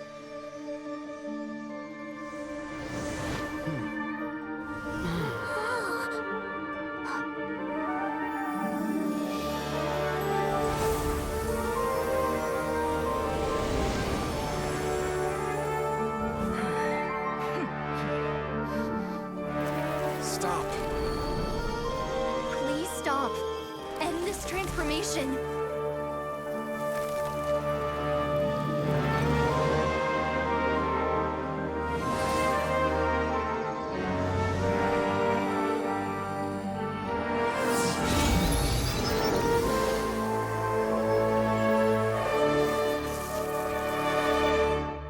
You would shut down Irminsul just to stop me?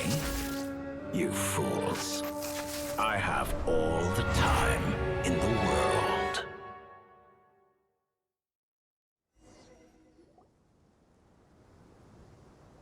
Success! The evil Irminsul tree has stopped growing! Great.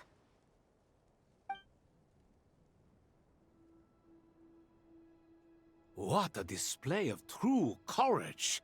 The courage to think and the courage to act! I never thought I would witness the shutdown of Irminsul with my own eyes. Perhaps this is human wisdom in action? Indeed, only humans could do such a thing. Gods are few and far between. What was once created for spreading knowledge is now used for another purpose. A rather ingenious plan. I am grateful to you three for your help. Only thanks to you were we able to extend Aru's interference capabilities to cover all terminals. Now, nobody who wears a terminal will have their activity accurately tracked by Irminsul. No matter how many eyes Dottore possesses, he will not be able to see us clearly. Now for the next step. I will need the help of your supreme powers once again. How might we be of service, Lord of Dendro? I need to reach the Eternal Oasis immediately. Right now? In that case, Ibis King, would you agree that this is a fine opportunity to dust off our old tricks? Never. I assume you have that chess set with you? You mean the one you gave to me as a gift? Asking for it back, are you? How could I? You misjudge me. I just wanted to show you another way you can use it. Connect to Safhe Shatranj.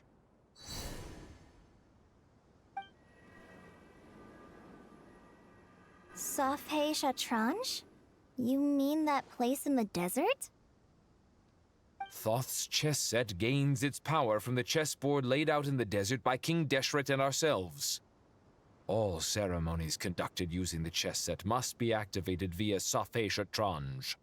In other words, the chess set is an extension of the chessboard.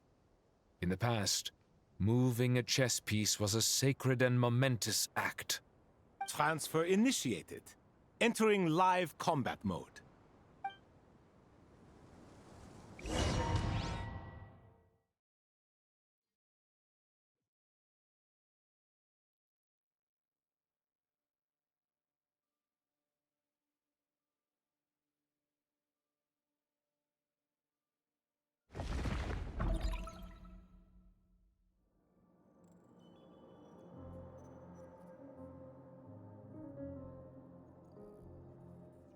We haven't heard a single word from our spy in the desert. I'm afraid he might have been captured. Never mind. But we spent years turning him. And a lot of Mora. Nothing comes for free in this world, but the loss is not without its purpose. For a small price, we have wasted a precious amount of the limited time they have. Quite a bargain, if you ask me.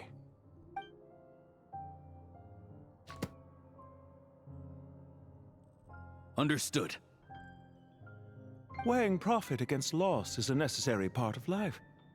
But to tell the truth, I have been operating at a loss since this all began.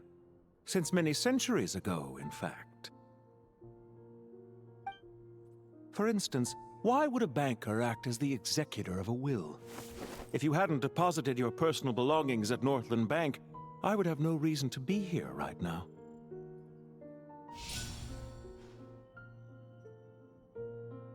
Dottore, I've placed your final data backup into the ley lines as per our contract. I trust we are now square for the safe deposit fees you paid. Is it not a little petty to split hairs like this, given our amicable relationship? I consider sound bookkeeping a matter of principle. Do not forget that you only live to see this day thanks to me. In fact, every day of your life since you met me, you've been living on borrowed time. Why, that's hardly a fair assessment. I will concede that my survival was perhaps at your whim, but I became a harbinger on my own merits. Managing money is not like other professions. Mine is not a role I could have acquired based on your recommendation alone, and certainly not one I could have lasted so long in without genuine ability. The information stored in the ley lines is quite comprehensive. Rest assured, I have not forgotten how strong your pride is. Well, I presume you have no sense of fragmentation while talking with me. How could anything possibly go wrong with such strict measures in place? The remainder of your soul was split in two, with one half sent to Nodcry and the other stored in the most secure vault of the Northland Bank. Though I must say, your disdain for the other segments is quite amusing. Zandik is you, and you are Zandik. Zandik created the segments, yet you, a segment yourself, reject him.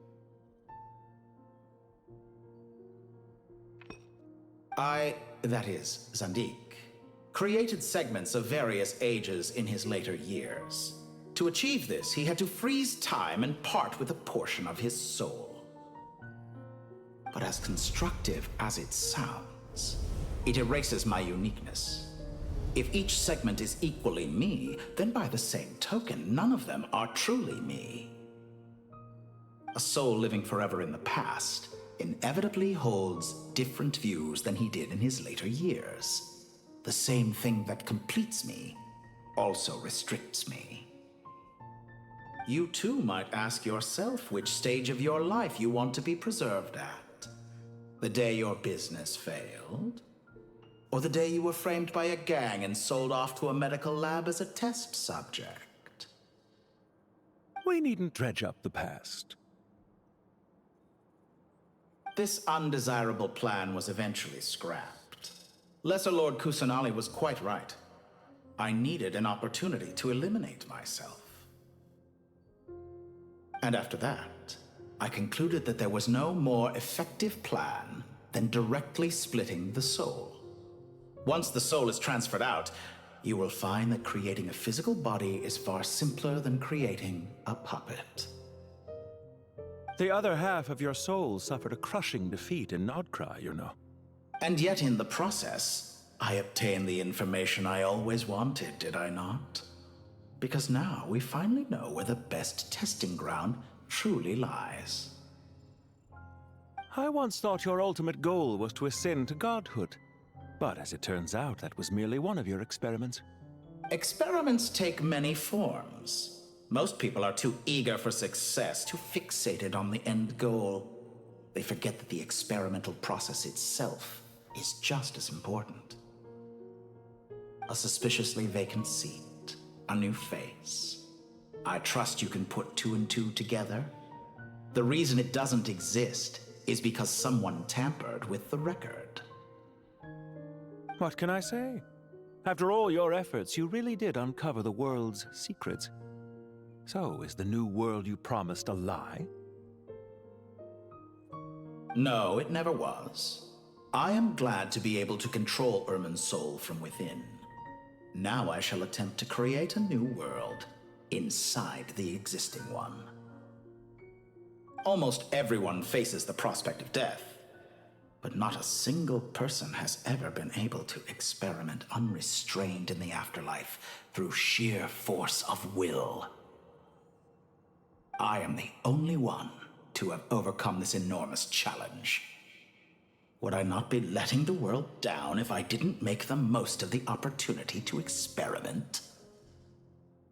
Clearly, the dividing of your soul did not affect the magnitude of your ego. Out of all the versions of you that have ever existed, this you is the most insane and the most radical. Is that why you chose to work with me? Which was it then? My insanity? Or my radicalism? Could I call myself a venture capitalist without a suitably ambitious plan to invest in? Yours happened to fit the bill quite perfectly. Well then, I must say, while I am surprised enough that you showed up at all, what surprises me more is that you chose to present yourself as my former subordinate, and not as the banker Pantalone. Why make things harder than they need to be? Exposing my true identity in a situation like this would only serve to destroy diplomatic relations between Snezhnaya and Sumeru.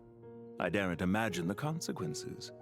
Showing up in the name of the original antagonist gives you the recognition you rightly deserve, while also being sensitive to Snezhnaya's predicament. It was an easy win. As for why I'm here, if you're suggesting that your credit is in the negative, I won't argue with that. Many people say that about you. I'd argue that a significant factor in your willingness to cooperate is the fact that you have but a few years of life left after my death. Living and dying together has a way of binding two parties together rather closely. Is it not true that a relationship should be judged by both the positive and negative returns it yields? So some of what I said actually made it into your head after all. It's true that I hope you don't die too soon, but don't you find that a strange thing for me to say? After all, you've already had quite a long life, especially for a human being. Let's not pretend that you're any more innocent than I am. Are we not the same in this regard? We both despise the existing laws of this world, and neither of us enjoy being under anyone else's control. Is it really so greedy to want the world to operate by a new set of rules? Of course not, my dear friend. And as I've said before, mutual interest is the foundation for the most reliable of relationships. You can attest to that. I just hope there never comes a day when I have to work too hard to prove that. Regrader, sir. People have been spotted approaching Sumeru City. How strange. Despite your access to Irminsol's data, it appears the soldiers noticed before you did. They must have found a workaround. Well, Dottore, I trust you know what this means. The fact is... They're coming. They'll breach the city gates any moment now. But even so, I would say Irminsol is a wonderfully convenient thing on the whole. If you do manage to create a new world, perhaps you could plant one outside my office, too. I'll consider it. What do you need me to do? Stall them? The experiment will take time. Stall them for as long as possible. Very well. But you're really asking for the moon here. Have you heard this story? There was once a guilty man, kneeling in the center of a church while an angry mob outside waited to bring him to justice. He pleaded with the gods, begging them to grant him one final request, the chance to finish confessing his sins before he was sentenced. Many suns and moons passed, seasons changed, and still his confession continued, as if he intended to speak until the end of time. Are you suggesting I worship you as a god? Or were you hoping that I might confess my sins to you? Certainly not the latter. That would make my life miserable indeed. For someone who despises them so, you never seem to have any objections to me creating or becoming one. At first, I thought you'd be furious. Concerned I would terminate our partnership, were you? Not at all. You had reasons why our partnership must continue. Don't you find people's attitudes toward gods amusing? A god descends from the heavens and people worship it unreservedly, blindly following whatever rules are given to them. And yet, when they see an ordinary person gain godlike levels of power by virtue of their own hard work, they treat him with nothing but suspicion, even if he is a compatriot. Is that supposed to be a compliment? No. I was just thinking. I pity the man who would call you a compatriot. There's no need to be so self-critical.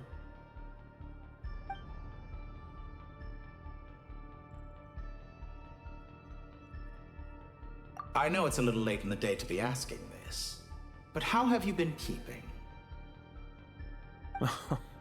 I'm flattered that you would take the time out of your busy schedule to consider my well-being, Doctor. The part of your soul that went to Nodcry caused quite a stir, sending our organization back to the drawing board on numerous fronts. It was quite a headache for everyone involved. Dear me, I must have caused you no end of trouble. You certainly did. I had the rare honor of being summoned before the Tsaritsa with Pulcinella to answer for myself. A terrifying ordeal. Don't worry, I pulled through. At most, it's a public relations nightmare. I made sure of that. Now I'm curious. How did you explain yourself? Oh, it was quite simple. I just pinned the blame on someone who wasn't there to defend himself. I could hardly be expected to defy the demands of someone as insistent as the Second Harbinger, now could I? How you slander me. You know full well that I am perfectly amenable to reason. There's no question that you are partly to blame for the ruin of my reputation over the years.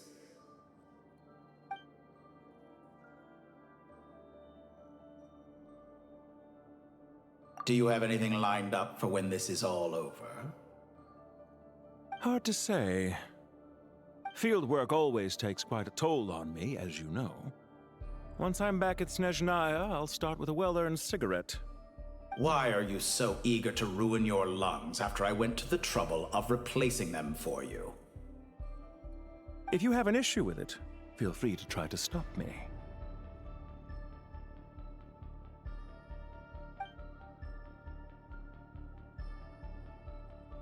What's on your mind? The limits of humanity. It's a pity. Despite running countless calculations, I find there is simply no way to reduce any further the amount of one's soul required to sustain an individual. It's rare to hear you admit to being unable to achieve something. I beg to differ. For instance, as I've told you before, the original me was prone to motion sickness and couldn't make long train rides. Ah, yes, of course. One of the reasons you often sent yourself out on errands. What are you thinking about now? A new experiment. In the event that my soul was depleted, say we extracted my data from someone else's memories, yours for instance, and then combined it with your intact soul as the base material, what would we create? Such a scenario would be impossible. Oh? As long as your current soul survives, there will be no need to create a new individual. Don't forget, you were the one who approved of the present situation wherein only one Dottore remains. And if you ceased to exist, who would be capable of performing this experiment?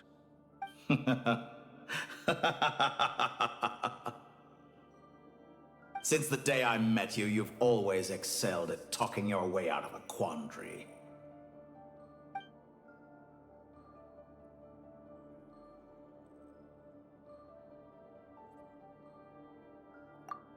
Isn't it a little too early to be saying goodbye?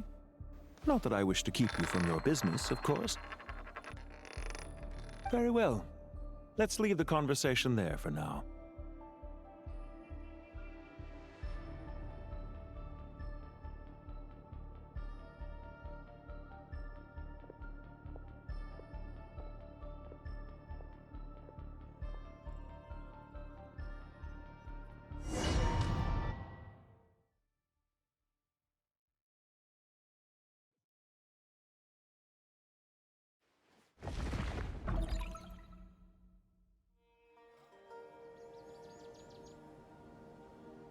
The power of King Deshret's 7 pillars is truly remarkable. With just a chessboard, you can move an entire unit across the material plane. Yeah, sets us up for a much easier fight. Really makes my day. The last time we stormed the city, it involved a lot more running around. I wonder how many people can say they stormed a city twice in their lifetime. I was just thinking that. I've definitely had more than my fair share of unusual experiences in my life. This is my first time here, actually. We never usually leave Gandharvaville. I hope this will be my last time. Does everyone have to chime in? Can't we just fight? What an amusing comment, my dear lady. Yet humans often alleviate tension via small talk, do they not? Well, why is Candace's shield talking?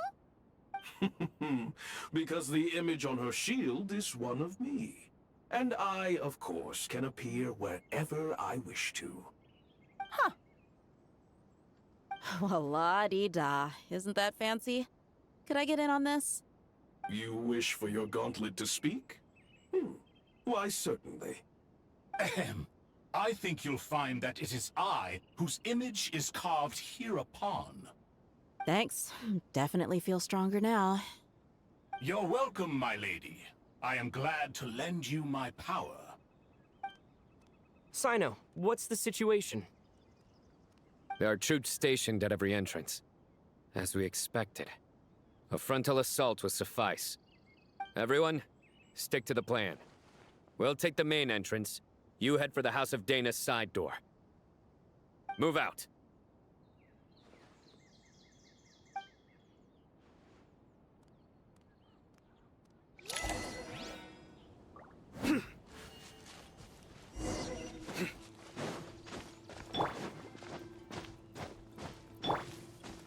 Futile! Out of my way! Now it's your turn. Take this!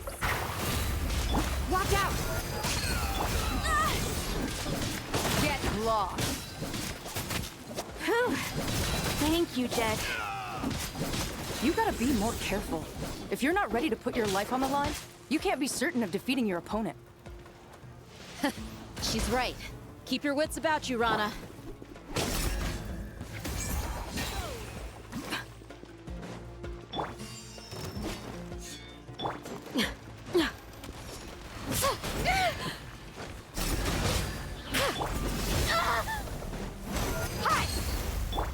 Nowhere to run!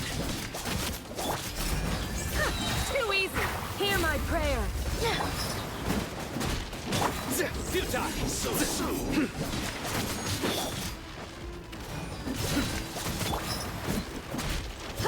Do your worst!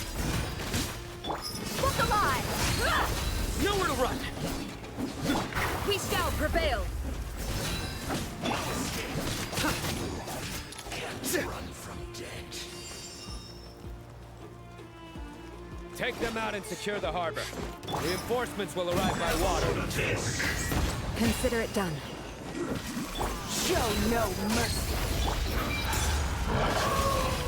This is due! You stay condemned! This is Her Majesty's campus.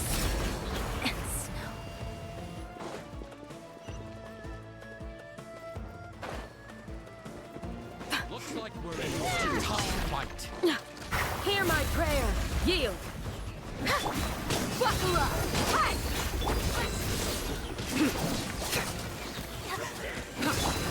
Gloves off!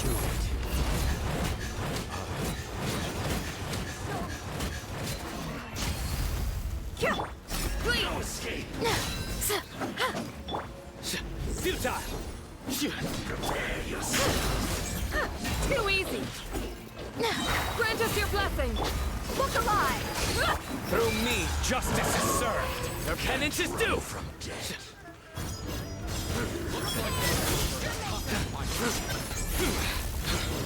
You stand condemned! Your penance is due!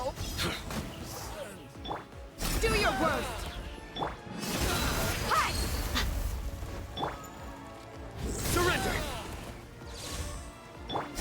see you!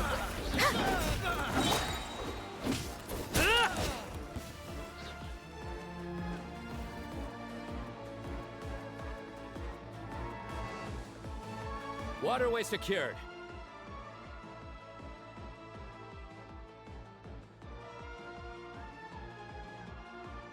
Brothers! Sisters! Perfect. Just in time. Welcome.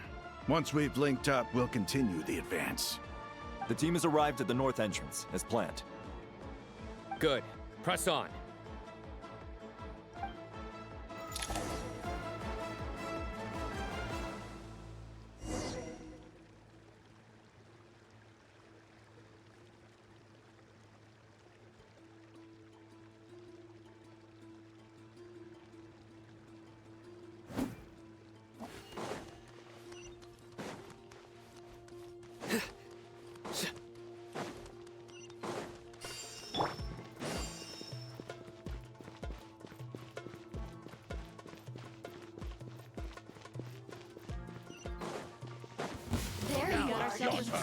Hear my prayer, please! Let's get it on! Ha!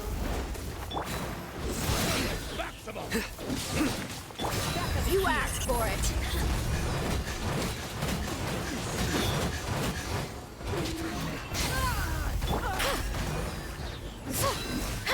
Nowhere to run!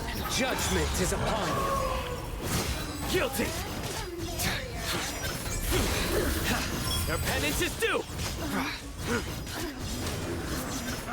You stand condemned! Their penance is due! We shall prevail! Look alive! Hi!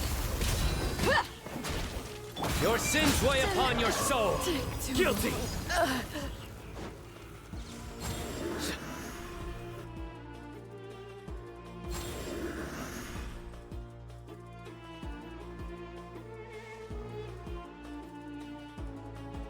Look out!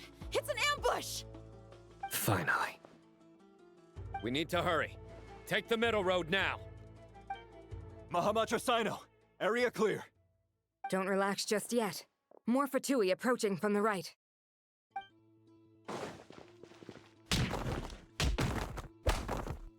Irminsul cannot track our movements. If necessary, we could split up. Don't worry. We'll wipe them all out.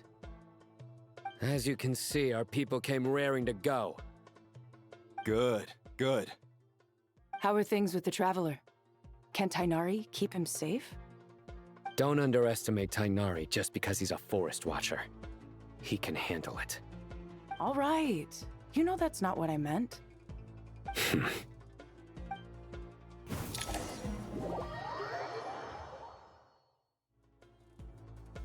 Sino and the reinforcements have drawn the Fatui's fire away. It's our turn. By using a cluster leaf of cultivation, we can pass through certain terrain silently. Good luck with that. We'll just fly up there. Huh? Oh, yeah. Paimon forgot she could fly. Ready? Ready!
The wind rises.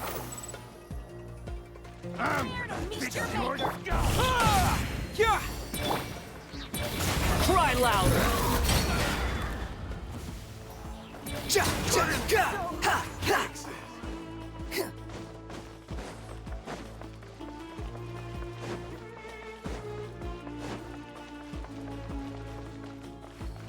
Squall and Fury!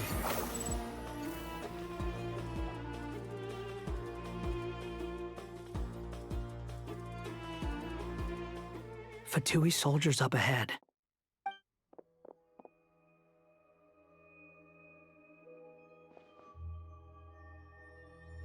Careful. Prepare for battle. Hey! There's people over there. You have some nerve showing your faces here in the center of Sumeru City.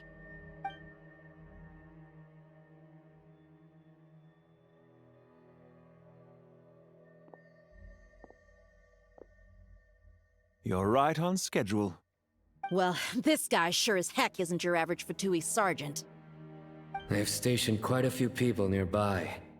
It definitely looks like they were waiting for us. But something feels off. Everything about this guy feels too deliberate. I highly doubt he's just a subordinate of Dottores. And he's no mere sergeant. Whatever his rank is, it's high.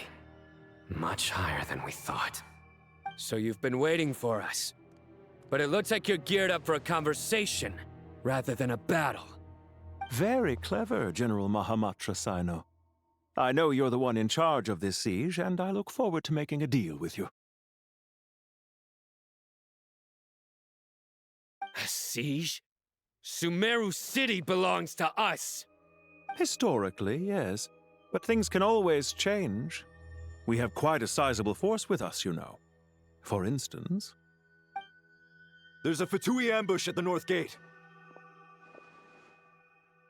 Can you handle him? We can for now.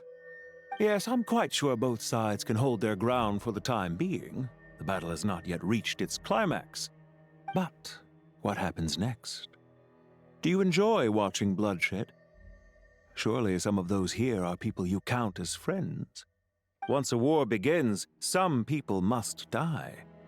I doubt you wish that fate upon anyone you know. Wait a second. It's a trick. He's not even there. Silence! He disappeared. What was that? A ghost? Curses! He was never there to begin with. That was just a shadow projected there to lure us in. Enough talk! Attack! I apologize for being unable to accompany you at this crucial moment, but I am compelled to leave for reasons beyond my control. Please excuse me.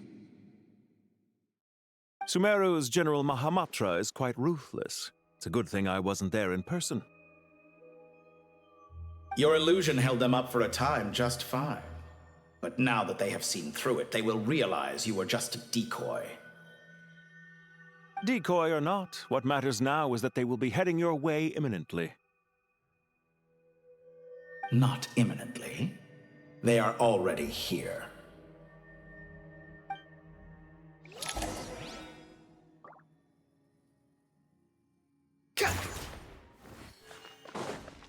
The wind rises.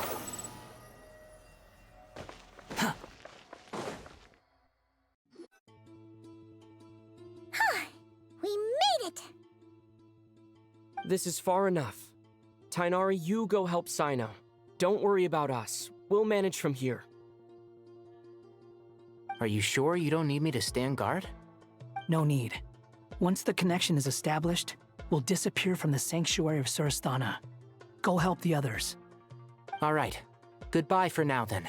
Please tread carefully.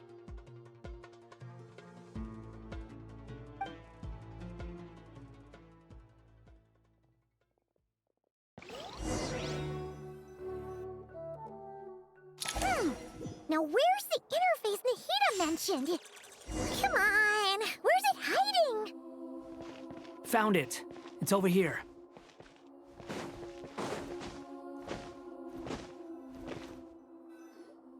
We can connect to the inside of Irminsul through the Sanctuary of Surasthana's built-in security system. You should be pretty familiar with the process. Is it the same route as last time? For the most part. We don't need to adjust any of the parameters. Then I should be fine. And Paimon? Once you're both ready, we'll set off. Wait! The stakes are way higher this time, right? Maybe Paimon should stay outside and help the others. Then, you can focus on the fight without having to worry about Paimon. Huh? Why are you staring at me like that? It's nothing. I just suddenly realized how much you've grown. Hey, you've grown quite a lot yourself. Don't you two start getting into it again. Well, anyway, Paimon thinks she's pretty knowledgeable. Who's the best guide in Tavatigan? And don't forget, Paimon's a college student now. If we say Alhatham's not a weirdo, it's hard to explain how he came up with the idea of you applying to the Academia. But for all that he counts, you're doing surprisingly well in your studies. She just goes to show how important it is to have someone supporting you. And Paimon's not the only one. Let's not forget that you only became a student because of Nahida's personal recommendation. That's fair. I have learned a lot in Sumeru. Oh yeah. Did you ever come up with that ugly nickname you promised me? What? No way! We're friends now! Paimon gave up on giving you one ages ago. Anyway, isn't Hat Guy enough of a nickname for you? Fine. Suit yourself. We need to go. Paimon, if you're staying, look after yourself. Will do. Paimon's gonna link up with Tainari and Sino. You guys are the ones who need to be careful. We will be. Bye for now.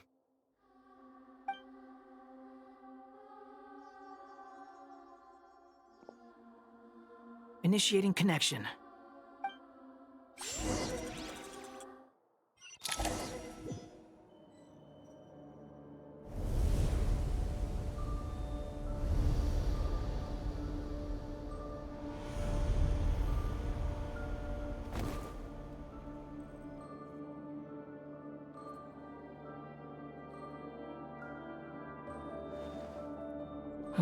Well, here we are again.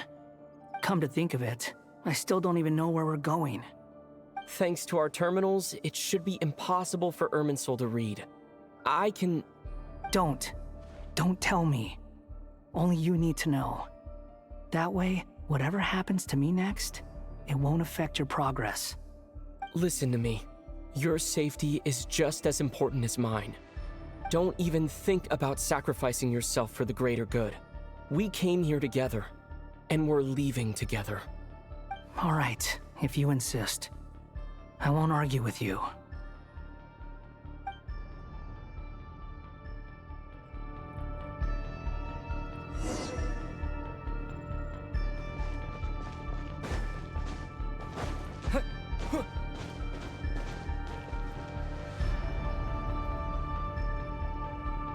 This place looks so different from how I remember. It's unrecognizable. It's a complete mess. Like someone's turned the place upside down. Must be Dottoro's doing. Either he's searching for some information he needs, or... It's still changing. He has to know we've entered Irminsul. But luckily for us, he can't pinpoint our location. Be on your guard. Don't let him find us. The red parts have probably been corrupted by Dottoro's power. Don't touch them, or you might alert him.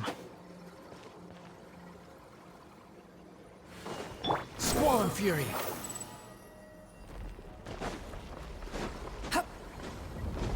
He's looking for us. Tread carefully. That wall could be a problem. Fortunately, it looks breakable. Give it a shot.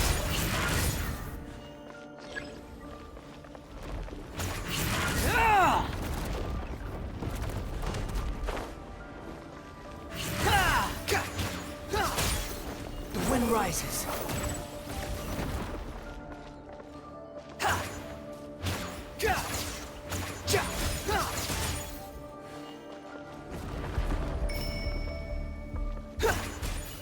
Behold!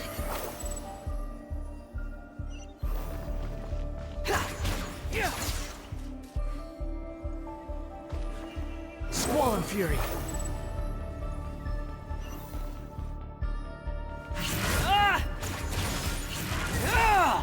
Behold!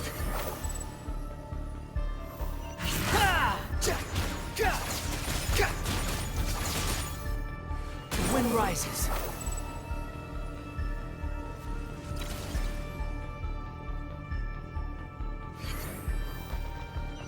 The same old trick again? Are you kidding me? Let's handle it just like we did before. This cheap trick isn't gonna stop us.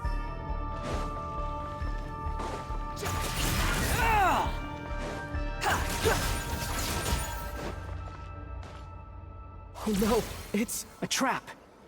Is that why he was using the same trick over and over again? To get us to lower our guard?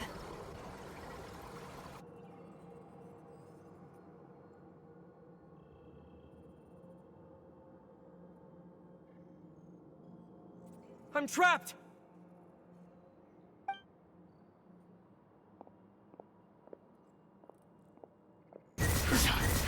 Why won't this thing budge? Hello? Hello? Can you hear me? Nicole, is that you? Yes, it's me. I'm monitoring your progress from inside the Eternal Oasis, and I have to say, this terminal is simply marvelous. It makes tracking you so much easier. I couldn't see anything at first, but now that you two are inside, I can use your location with support from the terminals to get a partial view of the situation inside Irminsul. It's not the clearest image, but it's better than not being able to help at all.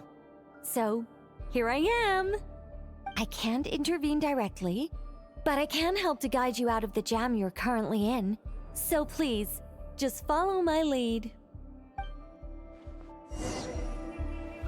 Dottore in his current form is a blight upon both Irminsul and the ley lines. Pay attention to your surroundings. There must be sources of his contamination nearby. The corrupted information is his means of manipulating. Is that one of them? Precisely. Take it out. Good work. But we're not done yet.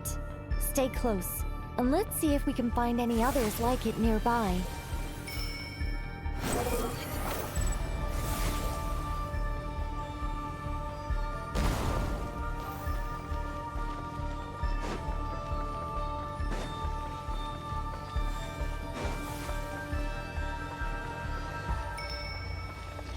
The wind rises.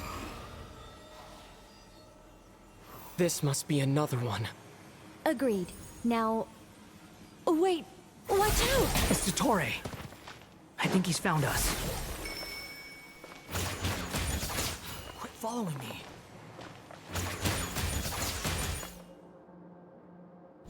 The seal is broken. Quick! Get out of there! And where exactly do you think you can run to? Wait, what is that? Pursuers! That's gotta be it! Run! Don't let that thing touch you. Dodge that attack!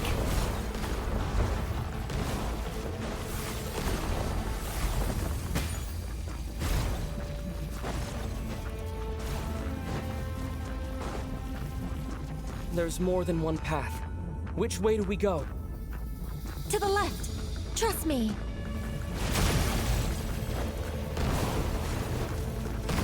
Fleeing like vermin. What a pathetic sight. Hey! Watch yourselves! Stay focused! There's a cliff ahead. Jump! More of those corruption sources. Destroy them as you did before, and open the exit as quickly as possible. They're relentless. Is he trying to wear us down? You'll just have to destroy these too. I think the pursuit is over. Hard to say. Stay alert.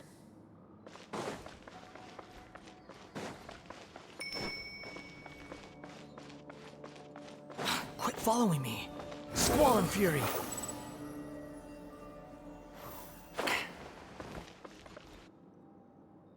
Whew.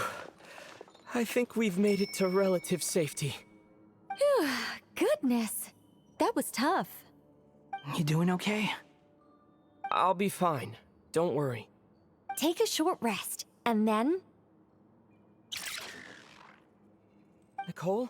Nicole! The connection's been cut. But that means... Look at you supporting one another. How very touching.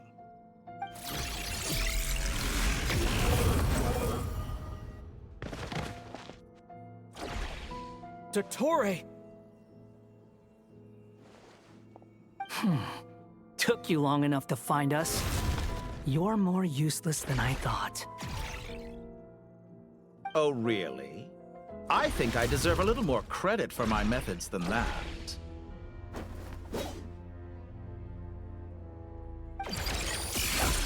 Rather than hunting you down, I chose to let you roam free. I indulged your presumption that I was unable to track your movements, played along with your clever little plan. Fleeing is for animals, but I rather enjoy watching you flee. Some things lose the will to run altogether as soon as you put them in a cage. If that's true, then why did you come looking for us? Because I wanted to observe you up close, of course. Don't misunderstand me, I'm not here for a fight. Is it so unusual that I wish to greet my old acquaintances in person? After all, it's been a while. Scaramouche.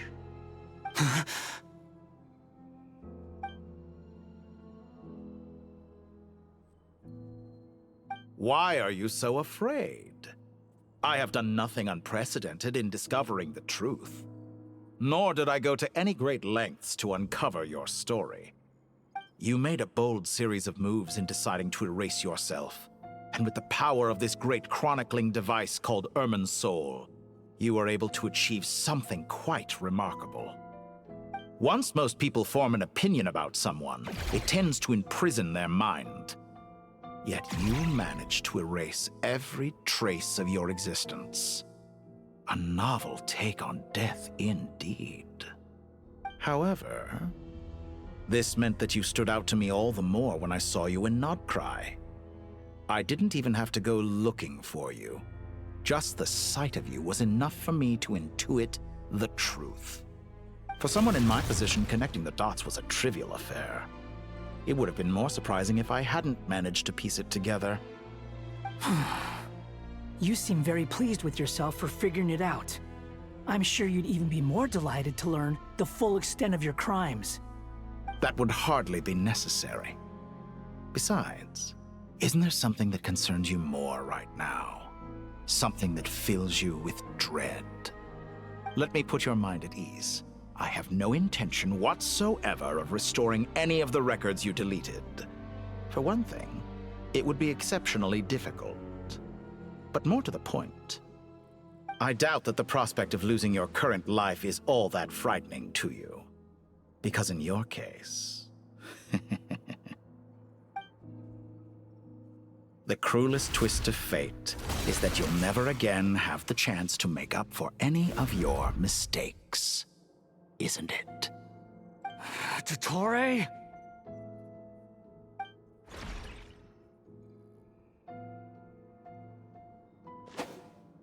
All here shall bend to my will. The wind rises.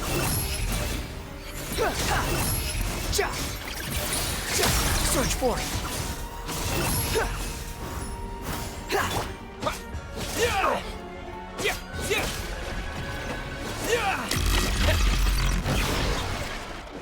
Scorch and burn! I'm afraid you'll need to do better than that to take me down. I expected you to have grown stronger. Ah, how foolish of me.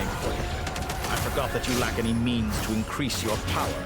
You will pay for everything you've done! Oh, will I now?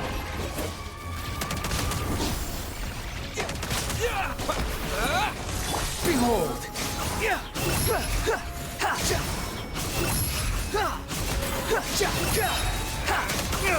You dare to gaze upon me?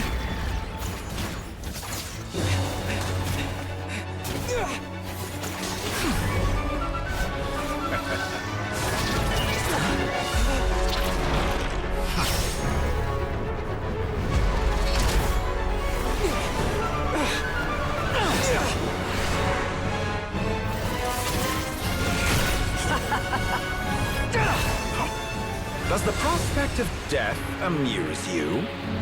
I could ask you the same question! I'll distract Torre. You focus on the mission. Got it!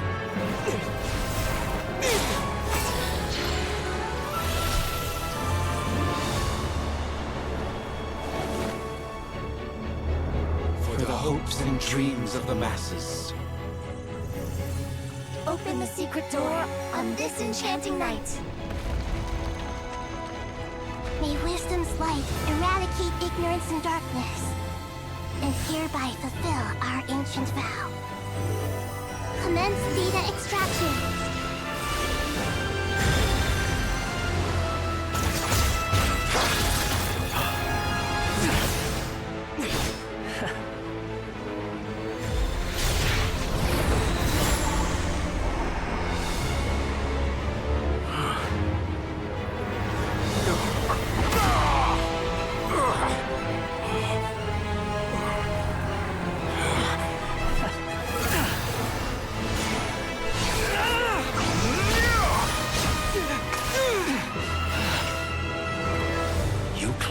Outdated ideals and stand in the way of progress. You will pay for interfering with the grandest experiment of all time.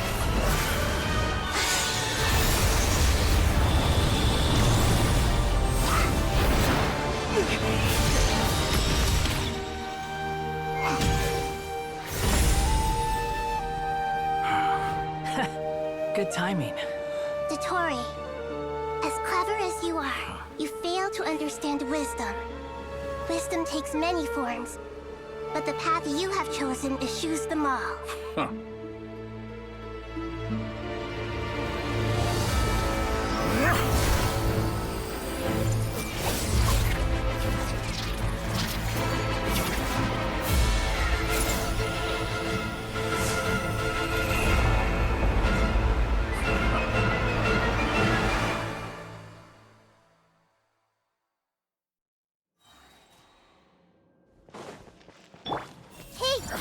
My strength is fading!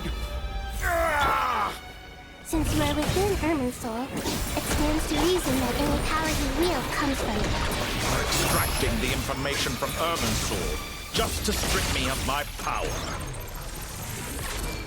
I will find his weakness.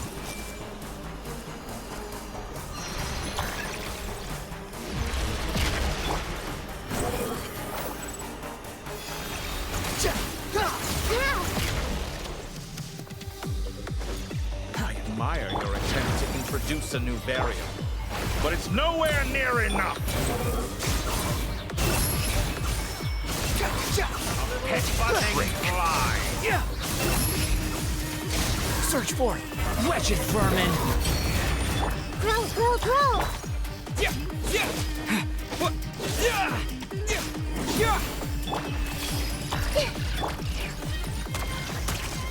Squall and fury.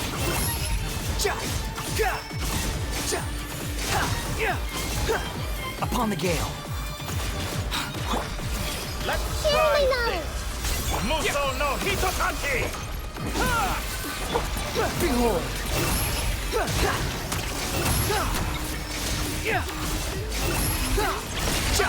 You won't just... You're so close. Just hold on a little longer.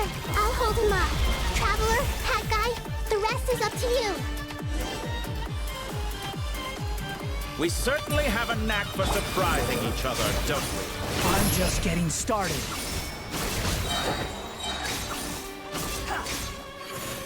Just like a little buzzing... It's time! Say your prayers! Stay on the offensive, but watch your back.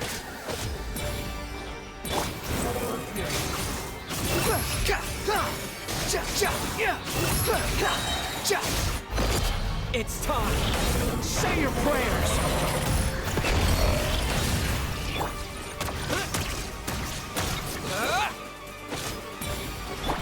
The wind rises.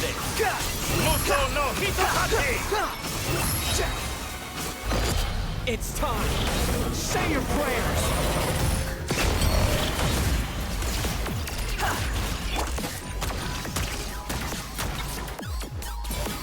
Squall Fury!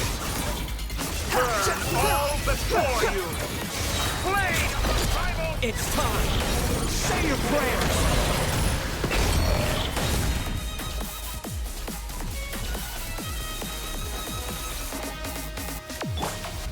Scorching burn! Behold!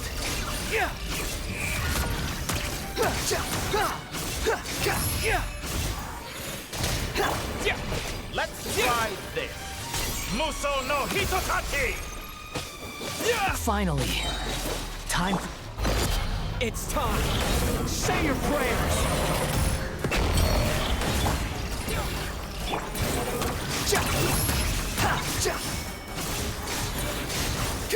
Burn all before you! Blade of the fight! It's time! Say your prayers! Too slow. Scorching burn! Squall Fury!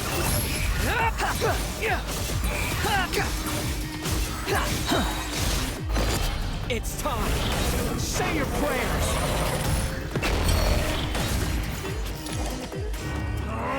That's enough!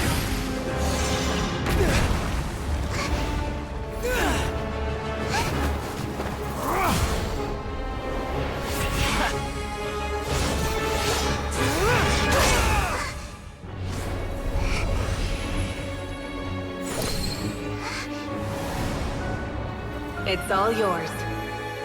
Do with it as you see fit.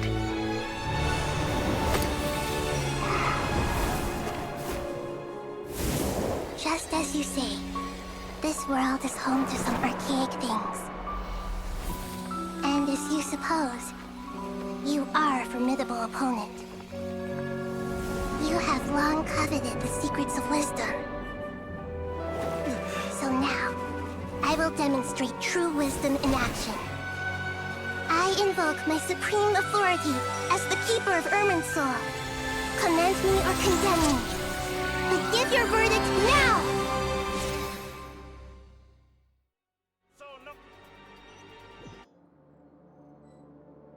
Blessed One of Wisdom, Mahakusaladhama, are you certain that you wish to exercise your authority to destroy Irminsul? It represents both your roots and your finest accomplishments. You truly intend to abandon the very thing you have always fought for? This is my decision. Irminsul has been corrupted beyond redemption. Irminsul is the original tree of Tevat. It is the means by which the heavenly principles maintains fate itself. The 7 Archons should honor and revere it, for their authority was bestowed upon them by the heavenly principles. It is precisely because I honor and revere it that I fight for the humanity it exists to protect. Wisdom is knowing how to weigh the options and make the right decision. If you truly care about the fortunes of this world, then it is me you should seek to preserve. Planting a seed begins the chain of cause and effect. Since you have become a great tree yourself, Why should the loss of another tree be anything to fear? Till we meet again, Lord of Dendro.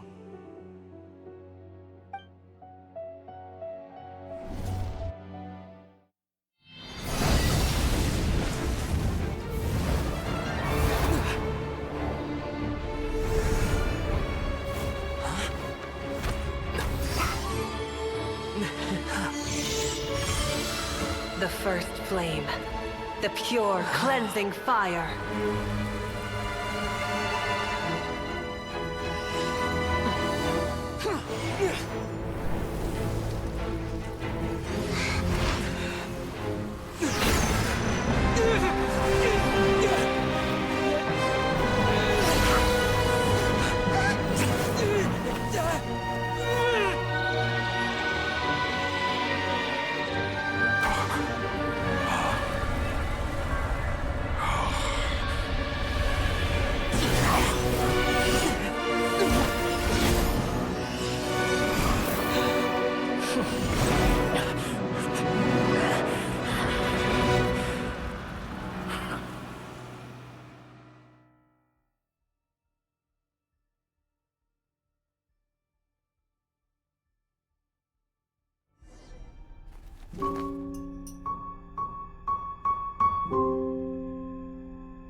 Shall we?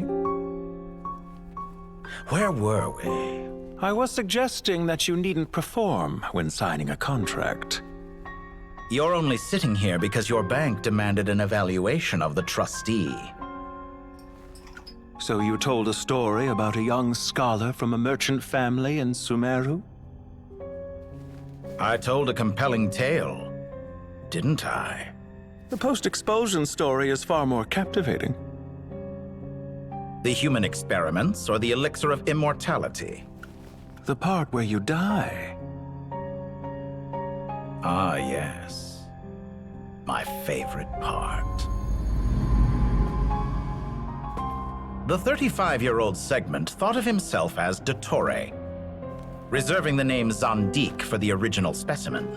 Of all the Segments, he was the most selfish. After his expulsion, Dottore searched for a new direction. He joined the Fatui, studied Elazar in great depth, secured resources. He was rather fortunate in his career. Zandik turned to Conrian technology and successfully created his segments. But this was not immortality. Even with backup segments, his body would still age. Still, thanks to Snezhnaya, Zandik found the ideal base for his experiments. Then a perfect partnership materialized at a crucial moment. The year that both parties realized they needed more time. Fortunately, Zandik succeeded. In a miraculous turn of events, he gained the extra time he needed. I seem to recall it differently. All right, it's true. No matter how much elixir he took, Zandik remained human and continued to age. Then, on the morning he turned 85... Help me up! Call for help! Surely he would be rescued, Zandik thought. But to his surprise, no one helped him. Zandik was too selfish for that. Don't forget, you're one of us. Yes, and we're all waiting. Waiting for me to die. Pantalone arrived for a meeting and happened to witness what followed. He found it unsettling. I never said that. But the Zandiks were unfazed. It was a rare opportunity for self-dissection.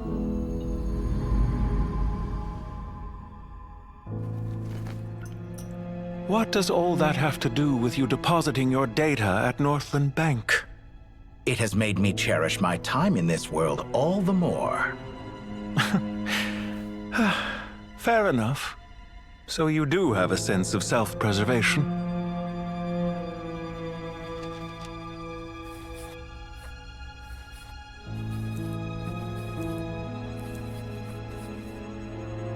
What do you mean? You're hardly normal, and you don't cherish life. You just don't want to admit defeat in the limited time you have. Even so, don't I deserve an interesting ending?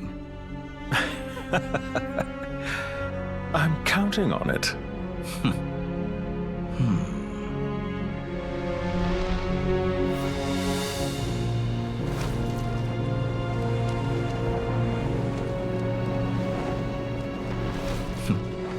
If nothing else, I expect my funeral will be a grand affair indeed.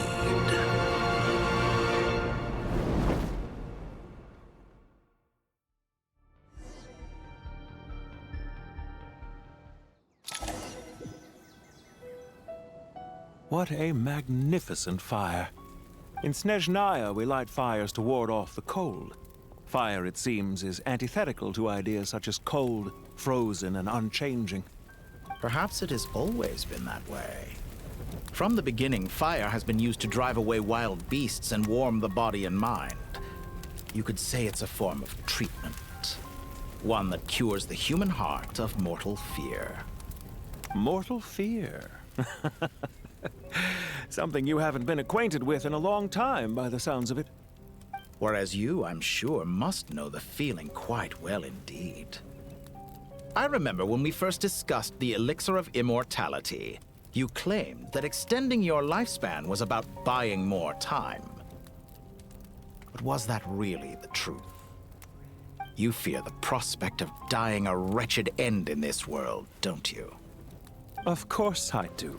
I'm only human, after all. And while you may have forgotten it, you cannot deny that you too were once human, Dottore. I do not believe that there is no such fear in your heart. Perhaps you are right. But I abandoned it long ago and devoted myself to my experiments.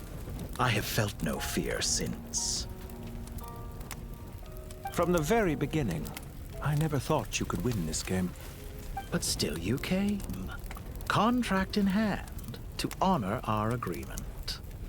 Because I am a reputable partner. And as we have discussed, experiments are about more than results alone. The process is equally important. I have come here and completed my creation, and I do not regret my decision. I'm afraid your journey ends here. After I die, there will be no one to make the elixir of immortality, and your remaining stock will only last a few more years.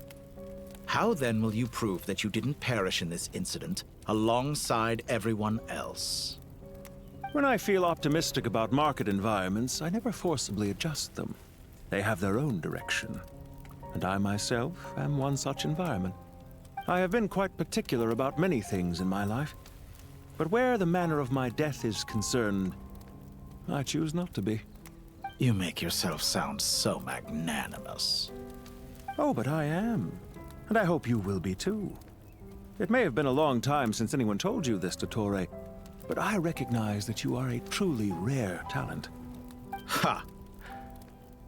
I can see it. The experiment in blasphemy that I've been performing all this time. It has been a long process, and I do not care about the results as much as people might imagine.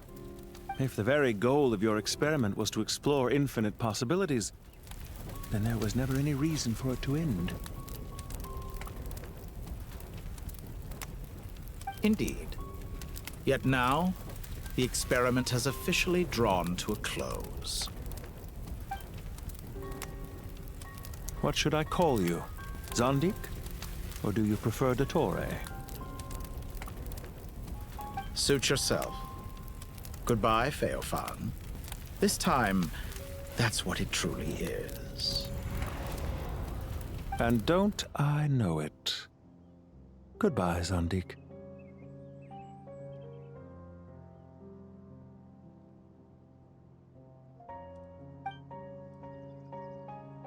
I could have carried out many more experiments, but to me, Lord of Dendro, this outcome is certainly not the worst. I believe you. But unfortunately, this is where it all ends for you. This experiment does not belong to you, nor do any of the results. Experiment. It sounds like you're trying to outdo me in my own field. Wisdom is conveying information in terms that people can clearly understand. You know exactly what I mean. Indeed. I can see no further outcomes. Ha. You have a formidable mind, and you are braver than I thought. Setting fire to the very thing your survival depends on. Your previous threat was empty, but this time, it is real.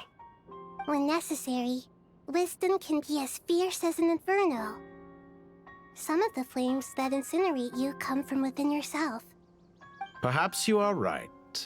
You see what lies at the bottom of the human heart, and that is your wisdom. Here is where your journey comes to an end. All that is yet unknown belongs to those of us who will carry on living. It seems I have unwittingly been your arch-enemy all along. But now, it's all over. I do not deny your intelligence. But what you refer to as experiments, I would never describe in those terms. They are events that take place in the real world, and they are so much more than mere data. Goodbye. We will never meet again.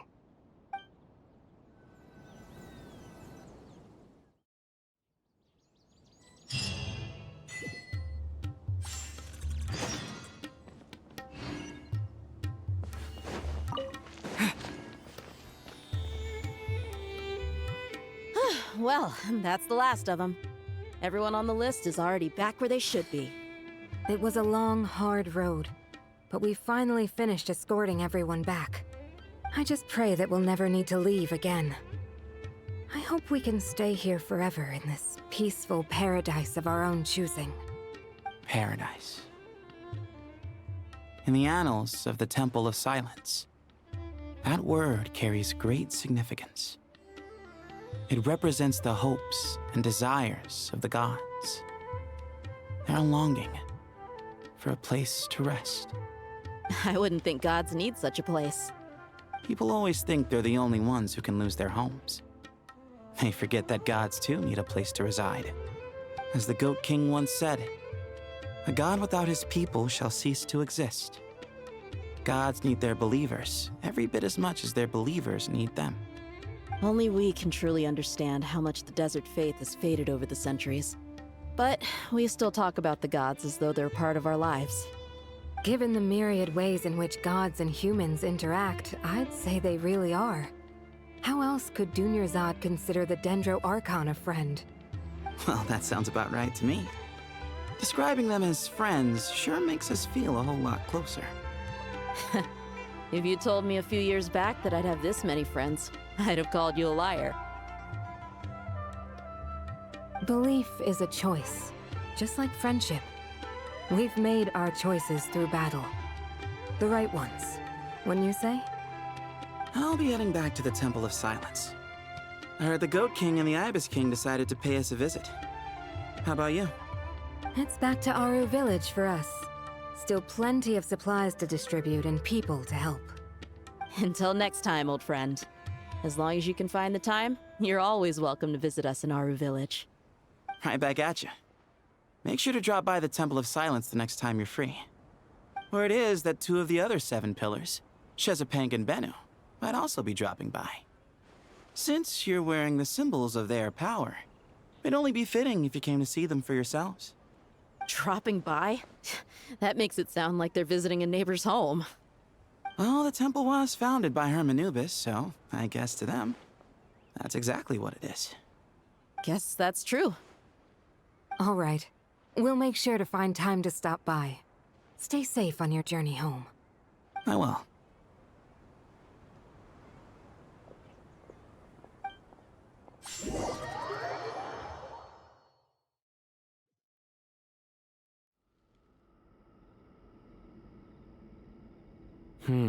You do have a point. See? Retirement has always been a problem, especially for old-timers like us who've been locked away all these years. You finally step out into the light, and bam! You're face to face with a whole different world. Naturally. What do you think, Layla? Huh? Why would you think to ask me? How could I possibly be qualified to decide where the servants of King Deshret should live? Sorry if my question was unclear. Do you think their statues will stand out too much if we place them here? Hey, I never agreed to this. How could we possibly allow our statues to be left in Hermanubis' home? That would be like breaking into someone's house, then pretending it belonged to you in the first place.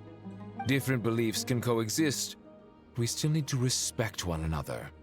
By which you mean, you two plan to stay at the Temple of Silence, for a while at least, but you have no intention of relocating your statues here. So, you see this as sort of a family visit? Is that correct? Family. Huh. You could say that. In a sense, Hermanubis would view this as his home. Just look at this place. Magnificent, is it not? The sad truth is, in the past, all three of us invested so much into misguided ventures. We failed to build what we should have, and wasted so much time instead. And what do you mean by that? I mean that for the most part, time spent associating with the likes of Sobek, and, let's say, Thoth, might reasonably be considered wasted. Why does that not surprise me? Go on. Anyway, given how much time we'll all be spending together, I'd say that the bonds we built will end up proving to have been a sound investment. Once Sethos, the current leader of the Temple of Silence, returns, you can discuss the matter of staying here with him. But judging by the expressions of everyone here, I imagine you'll receive a very warm welcome. This sacred ground houses untold knowledge, after all. What better place for the servants of King Deshret to appear in the mortal world? How about we share a meal together first? I imagine it's been many years since you last tasted fresh food. Oh, that sounds wonderful! After so many hundreds of years, I can only surmise that desert cuisine has become a lot more varied. Are we having a get-together? If you'd like, I can help prepare some food. After all, Lord Thoth, you helped me so much in the desert, and I still haven't properly thanked you. Oh, my, that would be wonderful. I'm touched that you still remember. How the times have changed! To the people of today, it seems the Ibis King has become a kind and passionate god. And you, Mr. Herreshoff? What kind of god do you wish to be? To be honest, I haven't given it much thought. How about you, Dendro Archon? Do you have any hopes for your future? Me? I'm very happy with my current life. Forgive my bluntness, but you do not seem to derive your authority from majesty and might, like Lord Al-Ahmar. Clearly your approach has its advantages, but also its dangers, don't you think? I do, but projecting a majestic front doesn't really suit me. Besides, my relationship with others isn't simply one of a god and her people. Not putting on airs might earn you more adoration. Exactly. Besides, I really like parties where everyone brings their own food, and we all come together to share. You should join us. I'm sure you'll find it fun. Last time when we got together for a picnic near the Avidia Forest, it was quite the occasion. Seeing as you're already here, how about we hold the next one in the desert? Can we do that? Wouldn't Tainari have to transport a ton of drinking water? Don't worry, I can help out. Layla, would you like to join us next time? Me? Sure. The more the merrier. That way we... Don't take this the wrong way. I just think you should know. When it comes to passing the time, chess is more our thing. In that case, Dendro Archon, what do you say? If I were to compete against you, I can't say with certainty I'd win, but I certainly wouldn't mind giving it a shot. Where's Sobek? I'm sure he'd be good for a few rounds. Cards, cards, cards! I'll always prefer chess. I wonder what variant of chess we're talking here. Mr. Thoth, is there some sort of astrological significance to this game? Oh, I'm glad you brought that up. As long as the leader of the Temple of Silence agrees, we can search Hermanubis' place for books to teach you how to play.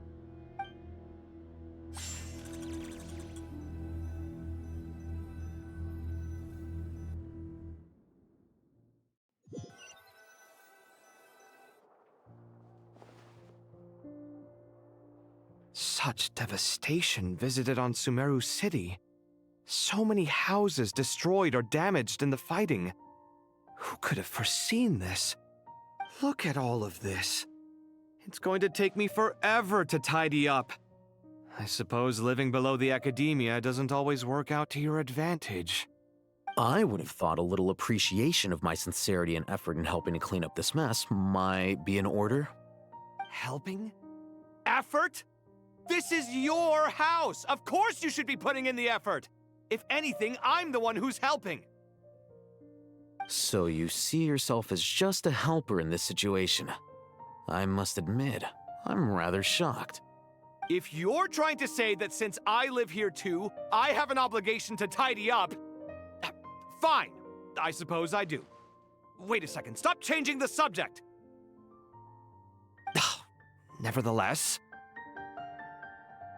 In the wake of a great storm, a missing roof is a predictable inconvenience. Can you stop making it seem like I care more about this house than you do? Doesn't it upset you at all to see your home in this state? I won't pretend it's ideal, but that's no reason to be upset. This is the roof over your head, your shelter from the cold. The furniture is scattered, the paintings have fallen off the walls, the windows are shattered. Don't you feel even a little disheartened? The way I see it, these problems are easily solved. Ugh, this is precisely why I hate talking to you about sentimental things. It's like banging my head against a wall. You simply don't understand just how much work goes into making a proper home. It sounds like this is causing you a lot of anguish. You mean the house or the paintings? I mean your sentimentality. Oh, well, yes. But I'd rather not dwell on such things right now. Generally speaking, when anguish becomes the norm, people usually make an attempt to improve their situation. But there are so many people and things in life that are difficult to change. It's not like you can force them. Besides, anguish can be a source of inspiration. And I'm not sure I could break my reliance on it. I'm glad you're able to make yourself think like that. What kind of a response is that? I was stating a profound truth about the very nature of art. Suffering is the cradle of all creation. Even you can't deny that. And I wasn't trying to. I'm just happy for you. Pure and simple. Can't you tell? Happy about what? Happy that you can always find an answer that backs up your views. You... More often than not, life is a process of running into problems and then searching for answers. Yours more than most. Not everyone's so good at justifying things to themselves. It's something that you've been steadily mastering. Huh. What about you, then? What skills have you been mastering lately? Pass me that box. Huh? Okay. You may consider this my progress on the path to mastery. What? Wait a second. Isn't that box mine? Hey, it is! It must have fallen off that shelf. I'll hate them. Those are my paints and inks. Would you like me to put it in your bedroom for you? Huh? I mean, sure, if you don't mind. What kind of progress is this? Does he think he can bribe me? Not that giving me back my own things is much of a bribe. These books on the floor, they're a complete mess. And this one, didn't he say it was an out-of-print collectible? It's completely covered in dust, and some of its pages have even fallen out. Ugh, guess I should help him repair it. This one too. And this one.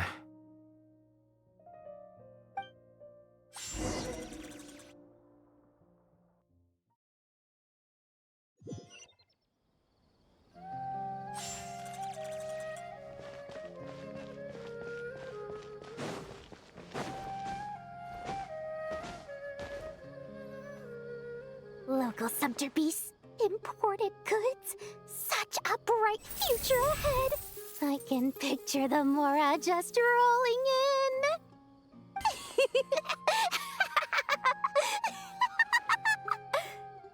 You do realize you sound like a choking cow? It's called being imposing. Can't you feel it? Are you not intimidated? Oh, I'm positively shaking in my sandals. What commands do you have for me, oh mighty Lord Sangama Bay? You've got a lot of nerve, Nefer. You went and told Candace and the others everything, didn't you? Seriously, do you have any idea how differently they see me now? Surely that's a good thing. I presume they're more disposed to actually like you now, maybe even view you as a friend. You traded my secret for sympathy! Thanks to you, I've lost every last shred of my mercantile majesty. How am I supposed to make anyone think I'm a big, scary investor now? The dark days of Lord Sangama Bay are behind you. Why not take this chance to make a few honest friends? Speaking of friends, since when did the notorious Lady Nefer gain such an admiration for holier-than-thou types? A moon chanter here? An angel there? Who'd have thought it? A coming together of fates, nothing more.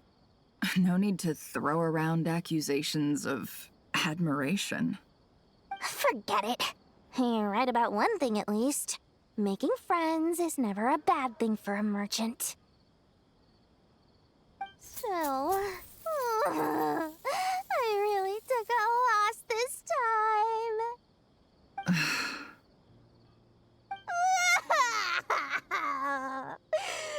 What are you looking at? I'm trying to see if you're really crying or if those are just crocodile tears. A little birdie told me that when Lord Sangama Bay makes money, the tears flow from the center of her eyes. But when she loses it, they flow from the corners. Which is it this time? Ugh, you are so annoying. I'm not talking to you anymore. Nefer, thank goodness you're here. I've been looking everywhere for you. Huh? Well. If it isn't the House of Dana's very own librarian. What can I offer you today, Miss Katayun? Oh, no. I'm not here to buy. I'm here to bring Lady Nefer a book, and a fascinating one at that. We agreed to meet at the entrance to the mausoleum of King Deshret. One more thing.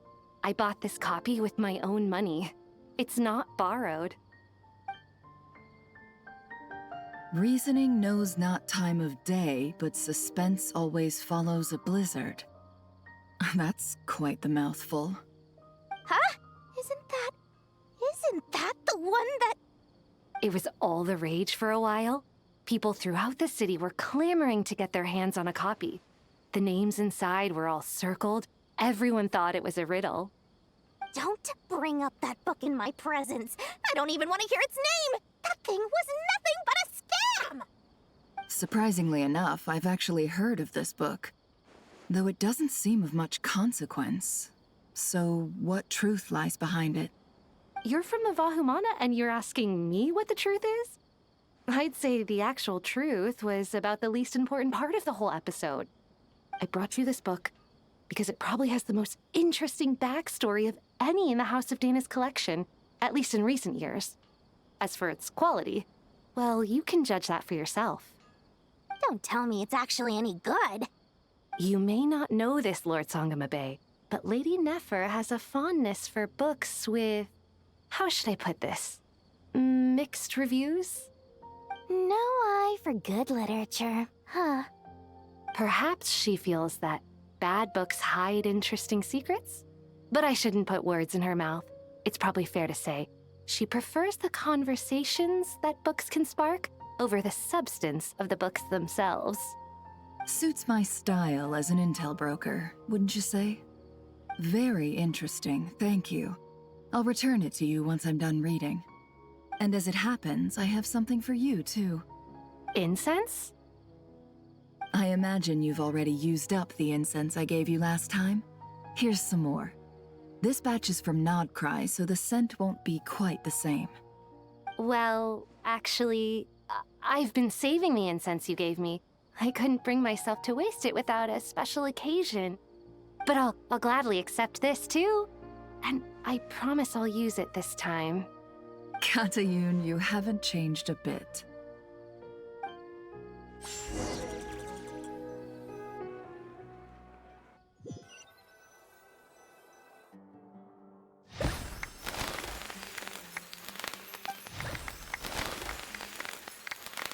Congratulations, Kale. Well done, Kale. After studying for so long, you've finally become a full-fledged ranger. Sure hasn't been easy for you, huh? This really is fantastic news. All grown up. No longer a trainee, but an official forest ranger. Oh, the next step is to secure tenure in the academia. Thanks, everyone. It's true. I'm an official forest ranger now. Master Tainari, thank you for your guidance and support. I wish Mr. Sino were here so I could thank him too. Sino had a matter to attend to at the Temple of Silence. I don't imagine he'll be back for some time. But don't worry, we can celebrate together once he's finished. I'm afraid the party will have to wait. Kale still has some matters to attend to first. Kale? Is everything all right? No, it's not what you think. There's nothing wrong with my health. I just have a few things I need to deal with. I've made plans with the Traveler and Paimon to visit Mondstadt. Master Tainari and Mr. Sino will be accompanying us too. Well, that's a relief. Let's get together when everyone's back. I'm sure you'll be doing even better by then. Of course. I have a feeling you're right. Phew!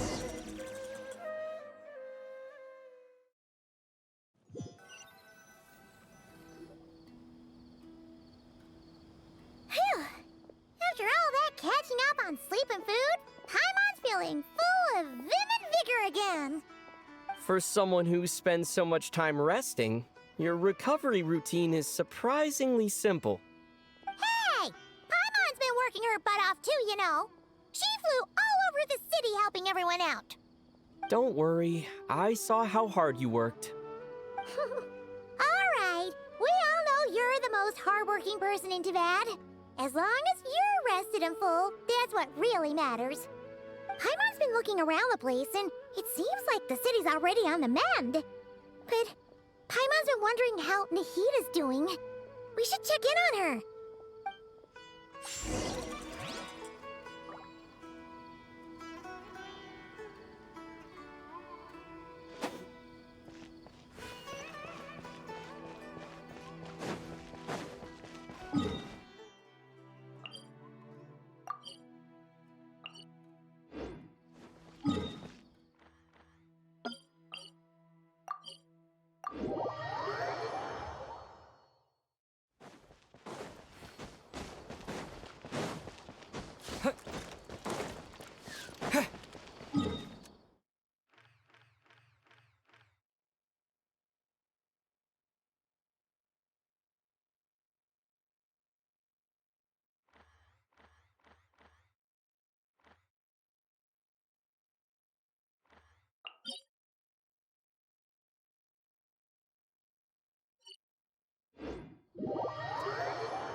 What's going on here?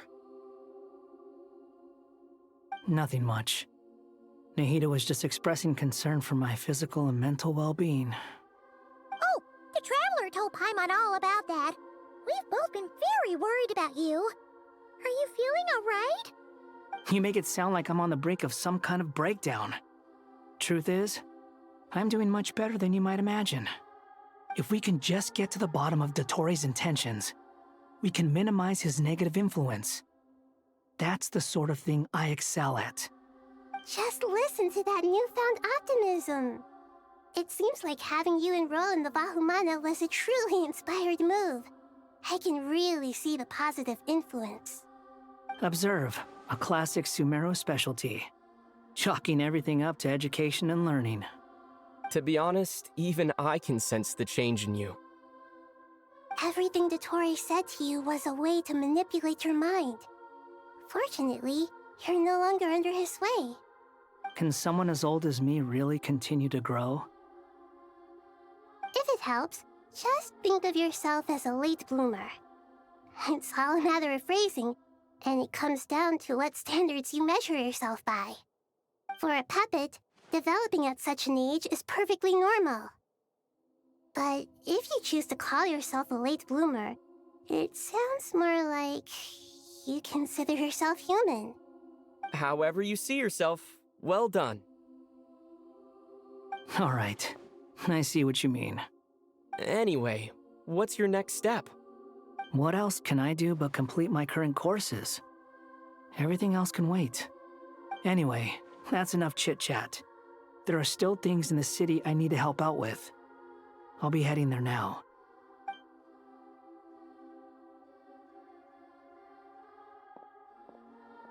I'm so happy that Hat Guy is doing better than we thought. But what about you, Nahida? How are you holding up? The pyronosis burned down the corrupted Irminsul.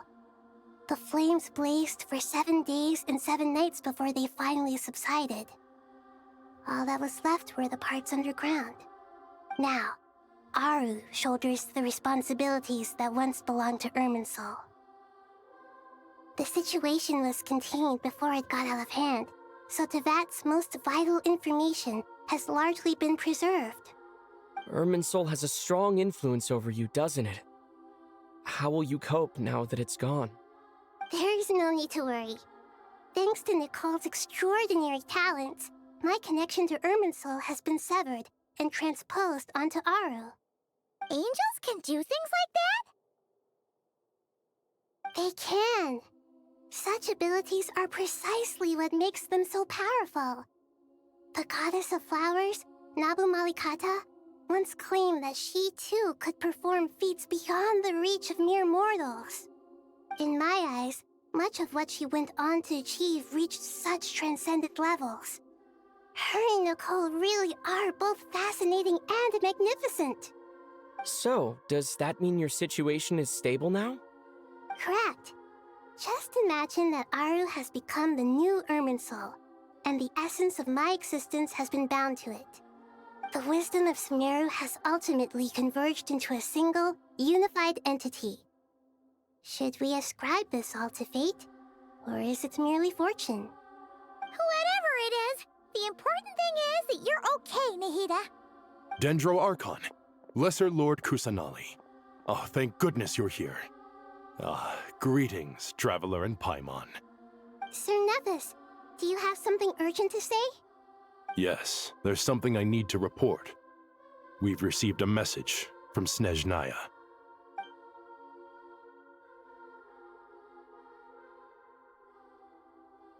The Fatui Harbinger, the Rooster, sends us his sympathies, along with all the usual pleasantries.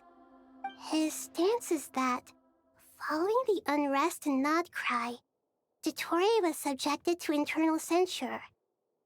This madness was the act of a rogue element, one who cannot be seen to represent the Zapoliarni Palace. No less than can be expected. Snezhnaya paid a heavy price working to stop him. They even lost one of their own harbingers. The letter goes on to say that even so, Snezhnaya cannot claim to be blameless. Apparently, they will deal with Dottore subordinates in accordance with Snezhnayan law, holding all those involved in his crimes accountable. Additionally, they are supplying relief funds and supplies, which are already en route. They hope this will aid in Sumeru's reconstruction. Sounds like he's got an answer for everything. True. But as diplomatic rhetoric goes, it's highly effective.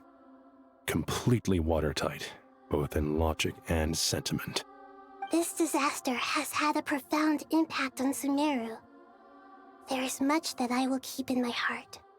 The matter of Dottore can be seen as settled for now. We are sure to cross paths again in the future, and in that light, Snezhnaya would do well to uphold their responsibilities and keep a tight rein over their actions. With Irminsul burned, the flow of fate now carries many more possibilities. I will be watching carefully. Perhaps we can move on to a less serious matter? Dendro Archon, will you eat with us once this matter is dealt with? Everyone wishes to celebrate together. Your presence would be most welcome. Of course! Junior Zod, Sino, and Hypatia all told me the same thing. If there isn't enough room for everyone, we can arrange back-to-back feasts. What a wonderful idea. That just leaves the question of what we should eat. Not more tomatoes, surely. More? Dendro Archon, what do you mean by more tomatoes? Those good friends of yours are always talking about tomatoes. Sometimes when I'm walking through the city, I can even hear them arguing in the fields. Since you see them so often, you must hear about tomatoes even more than I do. Tomatoes. Tomatoes. The word has a certain magic to it. Like the autumn fur of a sumpter beast swirling in the wind, sometimes flying up my nose. Tomatoes. What can we make with tomatoes? Wait, why tomatoes? Take your time, there's no need to rush. The Traveler, Paimon, and I still have somewhere we need to visit. You'll have plenty of time to think it over before I return. Does this mean you're going to Natlan? Meet them there in person. It will require a long journey. I know. But this is necessary. I must go myself. Traveler, Paimon, we'll set off as soon as you're ready. Is that all right? Sure. We'll be ready whenever you are. You'll hear no objections from Paimon. We should grab some snacks along the way, though. It'll be just like going on a long holiday. Wonderful. I'm looking forward to this so much.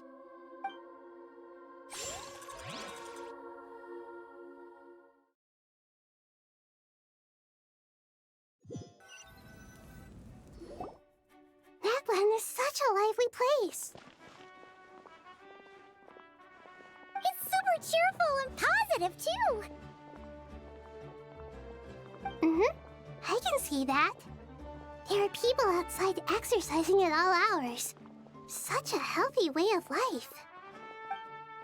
You came. Welcome, welcome. You must be hungry from your journey. Would you like something to eat? Oh, thanks, but no thanks. We've been eating the whole way here. We had a mushroom platter, Sab's meat stew, butter braised chicken, hot Asara pudding. Paimon's positively stuffed. All right, all right. No need for all that detail. I'm starting to get hungry myself. Maybe later then.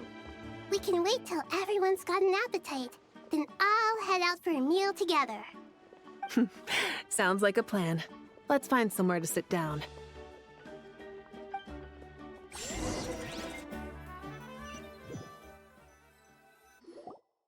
I should tell you, I already have some sense of why you've come. Why's that, Malika? To say thank you. Your senses are spot on. But on top of that, we also feel guilty. Because the pyronosis has vanished? I sensed its loss. Despite scouring through the remnants of Irminsul, we couldn't find any sign of the pyronosis. Not even any trace of it burning to ash. That's certainly unusual. Still, the potential fallout from Irminsul's loss is significant, to say the least. Perhaps the pyronosis's disappearance is simply a knock-on effect of the impact it's had on a certain strand of fate. There's no need to feel guilty. We were clear that this time, there was to be no returning, only giving. Pure and simple. Thank you really is a fascinating phrase. We use it to express gratitude for the smallest of things. Yet, when faced with a kindness too immense to describe, we use exactly the same words. It's not that we lack other means of expression. It's that when we truly need to express our feelings, the simplest and purest words are always the most powerful. You're right. In Natlan, we prefer simple expressions too. Companionship, friendship, support. They might not sound fancy, but the sentiment behind them is sincere. That's wonderful to hear. Sincere feelings are often a vehicle for the deepest wisdom of all. Irminsul's destruction doesn't seem to have done you much harm. I'm glad to see you're doing well. There's still a lot of work to do, but before we begin, we felt it was important to come here and speak with you. Partly to express our gratitude, but also because we felt that seeing you, in a sense, is like basking in warm sunlight. That's a nice way of putting it. I like that. To tell you the truth, though, I'm not a fan of somber meetings. So, since there's nothing more to say, why don't we go bask in some actual sunlight? The weather's beautiful today. What a great idea! Paimon's gonna lie back and soak up some rays.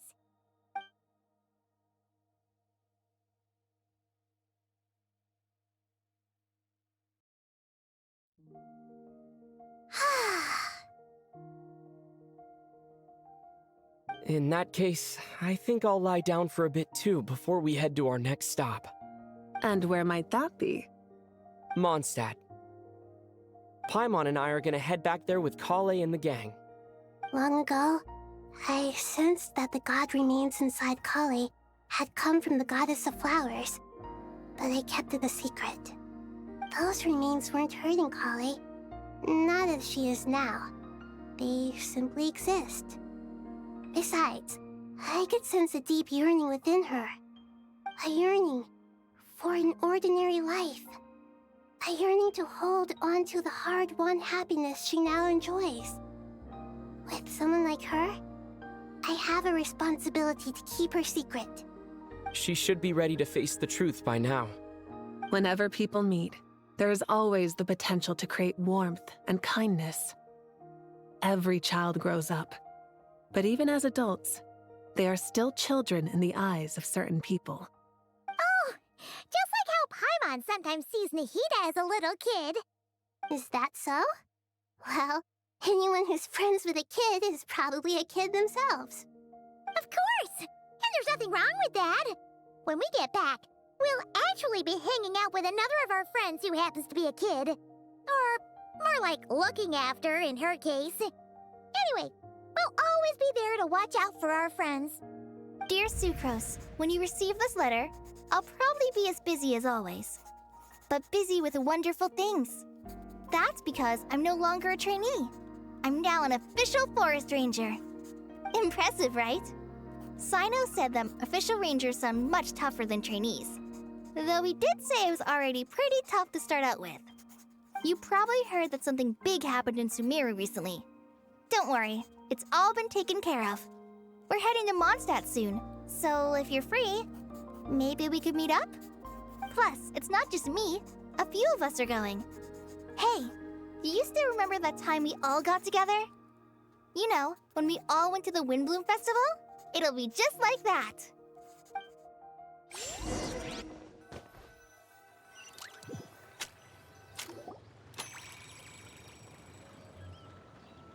Dainari, is that... Don't you say it! Is that the great Vayu Vyastra?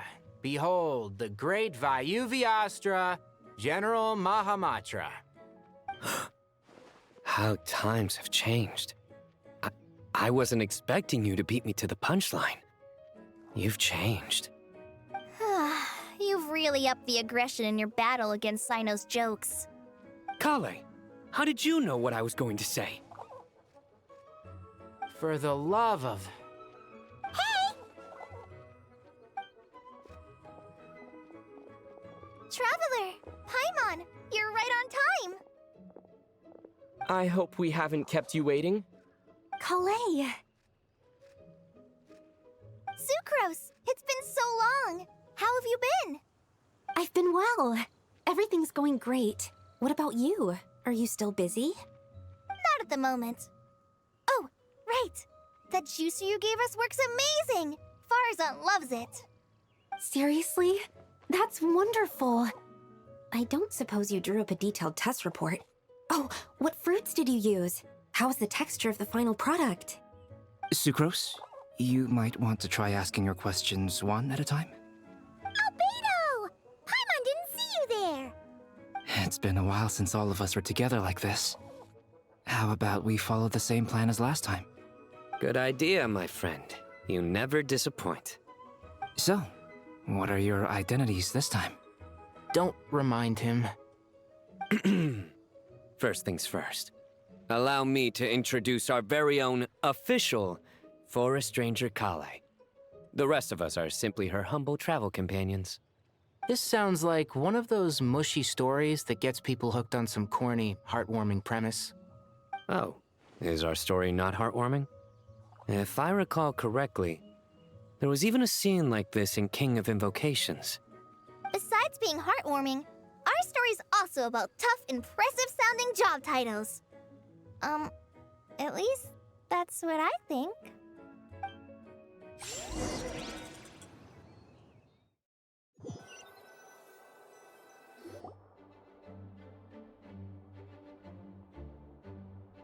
Oh, you're here already? I'm still giving Dodeko a little trim.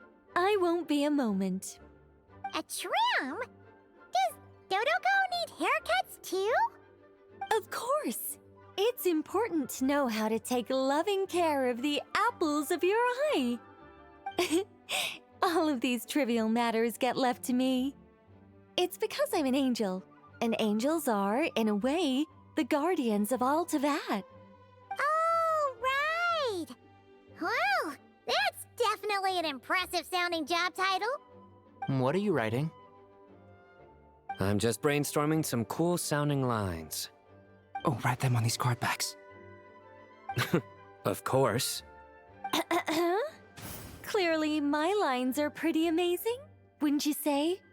Miss Nicole? Kale? You seem a little nervous. I was just wondering, who was the person you mentioned who needed their wish fulfilled? Wish? What do you mean? Miss Nicole asked if we could meet up in Mondstadt once everything was over. She said a friend of hers had a wish that needed my help to come true. Well, you never mentioned that before. All we knew was that you'd arranged to meet in Mondstadt.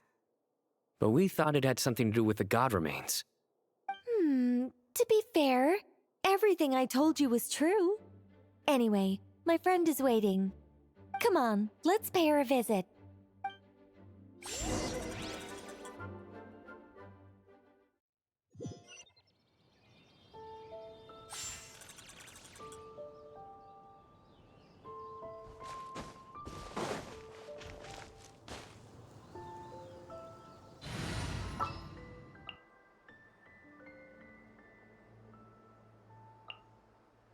Ready to hunt some wick.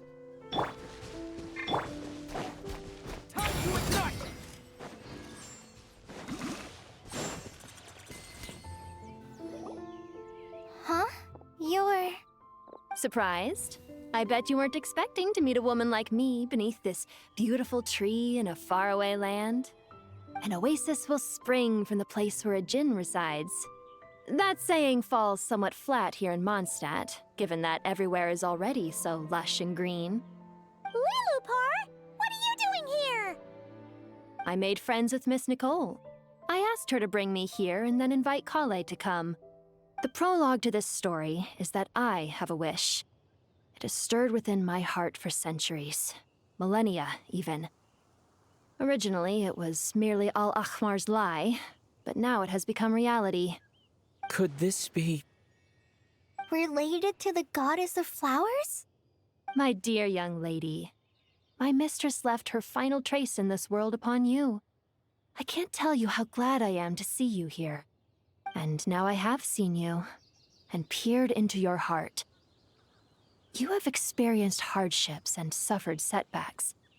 The torment an ordinary person might expect to face has befallen you threefold. This is the source of your resilience. But, beneath all this, I have witnessed the seeds of desire. You yearn to return to the simple life you once knew, do you not? I do. I want to throw away everything that isn't mine. But how do you decide what is yours? The scars that others carve into your flesh? The kindness and love they inscribe? Are these things not yours as well? They are. This is something I've talked about with Miss Nicole. Miss Nicole said I should learn how to adjust my standards. I just want to live as an ordinary human. Anything beyond that isn't mine. Don't you want anything from the remains of the goddess of flowers? She gave me a revelation once. I think that's already more than enough. In the past, you would not have possessed such a rich heart. Your brief life has taught you to hold on to everything good, to home in on kindness. How fascinating. You're nothing like Nabu Malikata, and you're certainly not her. Of course not. I'm not some great and powerful being, Miss Lilopar. Yet I am a Jinn. We exist because of the Lord of Flowers. We revere and love her. My wish is to see her one last time, to give everything for her. Kale, can you do this for me? But her remains won't be easy to remove. Are you sure this is what you want? That's beside the point. First, I need to know. Are you willing to do something for the soul of this lonely, wandering woman? I'm willing. But look, you know nothing about me. Even if you have heard the stories about me, all you would know is that I was rightly punished for the many evil deeds I committed. Ah, so you do know. Your lips are quivering, your eyes trembling, and still you're willing to do something for me. Life has been cruel to you, and yet you've learned to be kind. My dear young lady, to repay your kindness, I too must play my part. Are you sure about this, Lilopar? I yearn to see my mistress. For this moment, the world can burn to ashes, the universe be engulfed in flame. I care about nothing else. And you, Kale, I can give you a gift. You'll become just another ordinary human. But Miss Lilopar, what will happen to you? My wish will be fulfilled, and I can die happy. Why would you wish for that?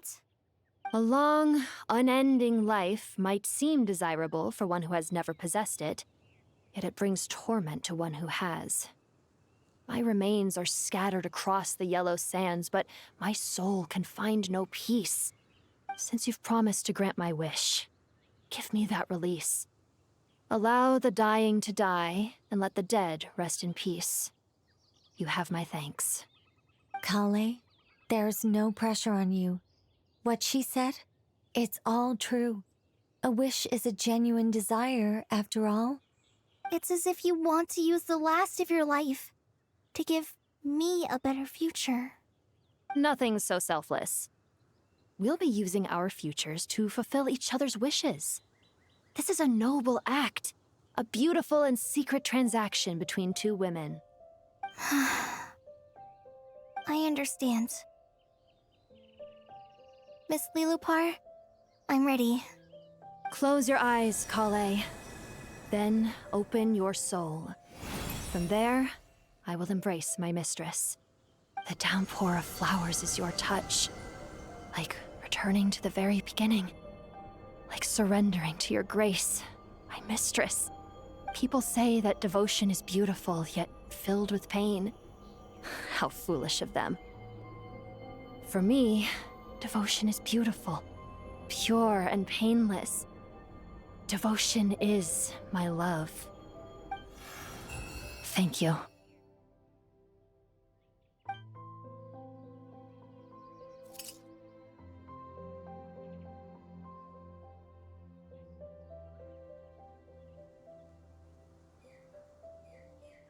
Lillipore! She disappeared? She left, carrying the blessing of flowers. Kale, are you alright? I'm fine. Now that the remains are gone, I don't actually feel any different at all. Hmm? Those remains weren't hurting Kale. Not as she is now. They simply exist. Besides, I could sense a deep yearning within her. Kale must have already received what she was yearning for. I'm doing fine. I feel relaxed. There's really no need to worry. Then my wish has come true, too. To become ordinary? That's just one of my wishes. Actually, I have a few more. For instance, I want to protect the people I meet and help them find happiness. That sort of thing. So between Miss Lillipore and me, you fulfilled 2 wishes already, and protected 2 people. Wonderful, isn't it? I feel so fantastically happy. I guess that settles things here. So what's next? What do you want to do when we get back to town? Clay, look who I've brought to see you.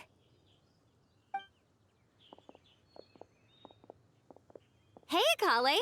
I heard you guys were holding some kind of secret event. How come you started without me?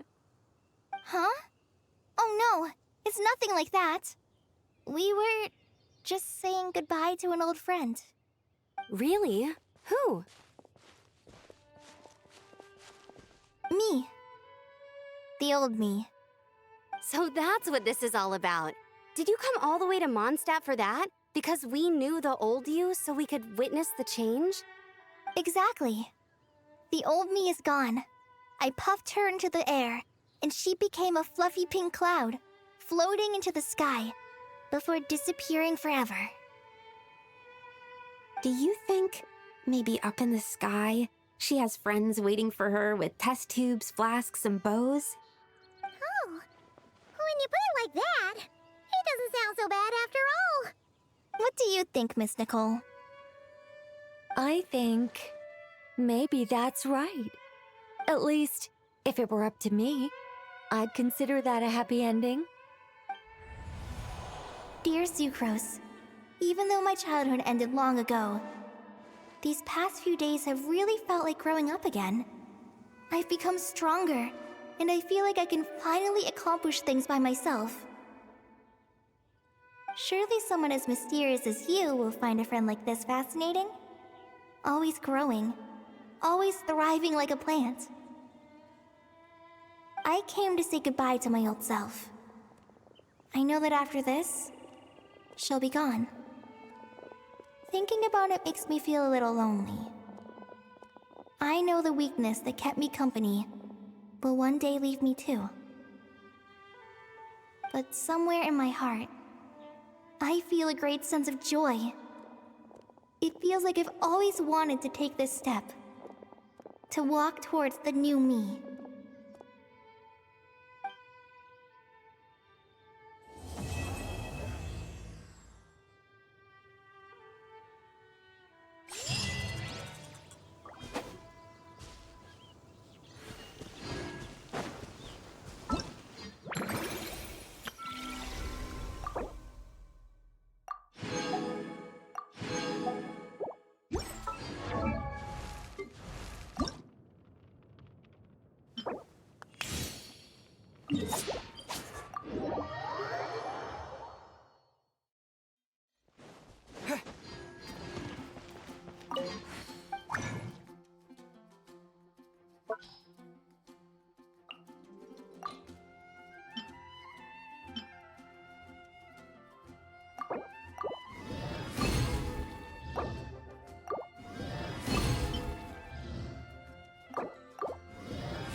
door. Does that mean we can open it now?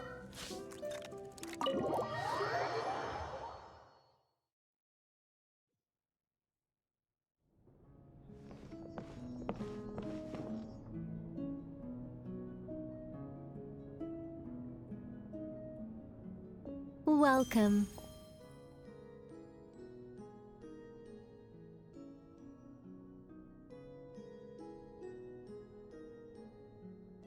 Wow! Your home's so pretty! Paimon loves what you've done with it. I knew you'd appreciate it, Paimon. Hearing that makes it all feel worthwhile, even if I had to squeeze it in during my spare time. It all started the day I finished building the secret lodge. I was planning to keep the streak going and build a few more, but there was no one around to inspire me. So after a while, my enthusiasm just sort of fizzled out. Is there no way to have fun, enjoy myself, and feel like I've accomplished something all at the same time? Then the answer suddenly popped into my head. Wait, have we skipped straight to the answer? Keep up, Paimon. Time waits for no one. Look, it's right in front of your eyes. Through this door? Well, not just this door, but you're not wrong. Everything has to start somewhere. What better place than here? Are you ready? Oh, wait a minute! You're going too fast! Paimon can't keep up! What are we supposed to be getting ready for? Oh, don't you worry about that. You don't need to get ready for anything. It's just a turn of phrase. Based on my observations and understanding, you're not a fan of complex introductions and explanations.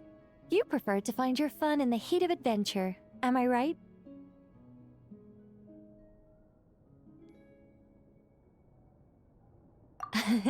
Glad to hear it. In that case, brace yourselves.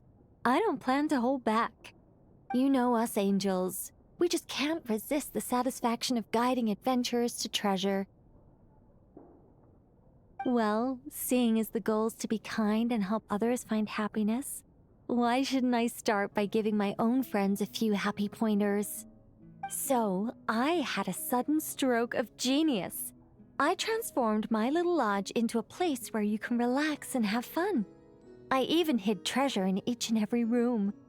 To tell you the truth, even compared to the other angels, I'm quite the expert when it comes to hiding things.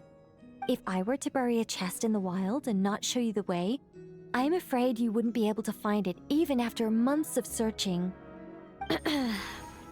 Anyway, I digress. I don't want to make things deliberately difficult. Nor do I need you to run around the wild just to keep me entertained. All you have to do is find 3 feathers right here in this room. And once you're done, let me know so I can watch you open your reward. A nice, big treasure chest. Ah! So we're going on a treasure hunt! Ha!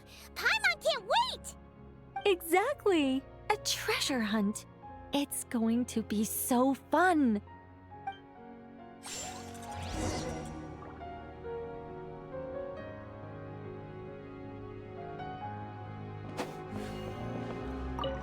Was that a little much? Don't worry, it's incredibly simple. Just put your thinking caps on, search high and low, and claim your prize at the end.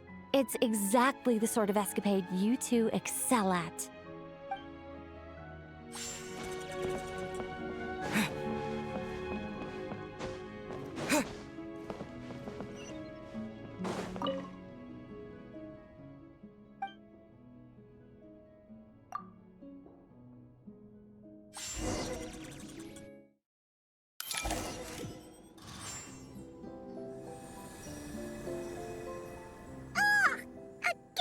Super sweet wind just blew right down Paimon's throat! Ah! Hey, where are we? That teapot and those cups look really, really big! Wait a second. Did we shrink? Apologies. I was hoping to invite animal actors, but alas, I'm used to dealing with thespians of a more stony-faced persuasion. Huh? Nicole, you shrunk too? Paimon thought you were gonna be huge! Nicole, the magnificent, massive mage propping up the heavens while crouching down to talk? No thank you. I'm quite happy with my current size. Anyway, welcome to the Great Mage's Tea Party. Now, pour yourselves some tea.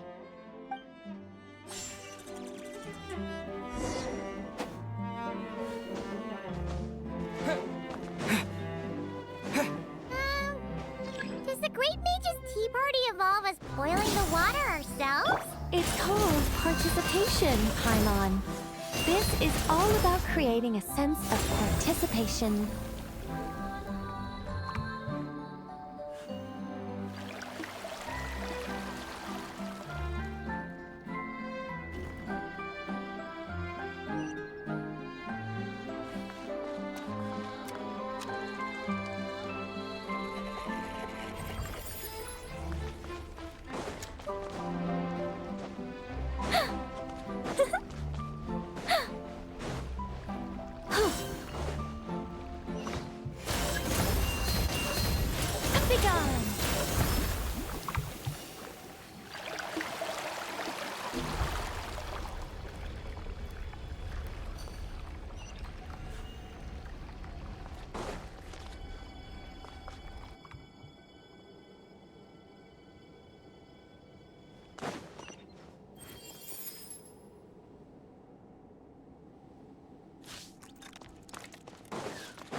We need to add sugar ourselves too?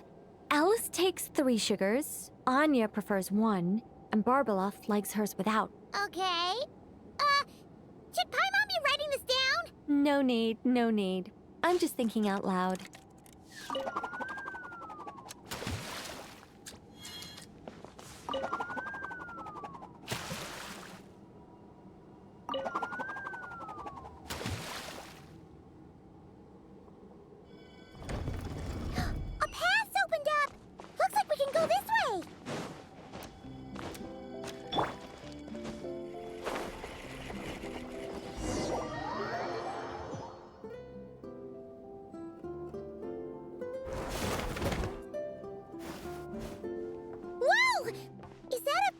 Giant Mandragora statue?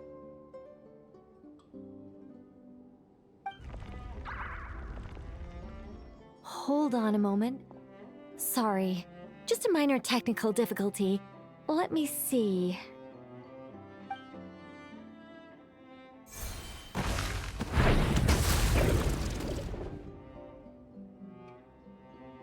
It's moving! Hey, is this thing attacking us? Aha! Much better. What do you mean, much better? Come on, it's barely attacking you. You can handle a little spirited tickling, can't you?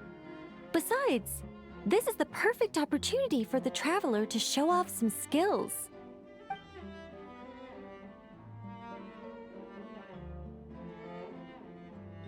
Hey, Nicole!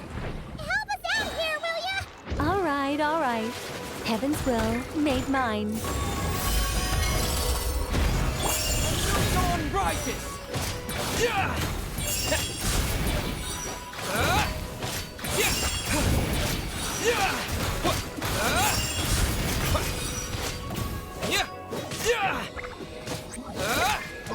Begone, our little secret.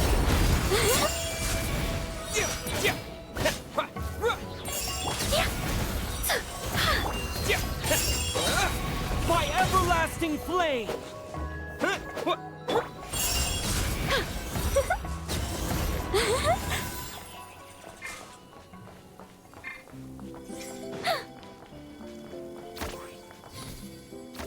And look, the tea's still nice and warm.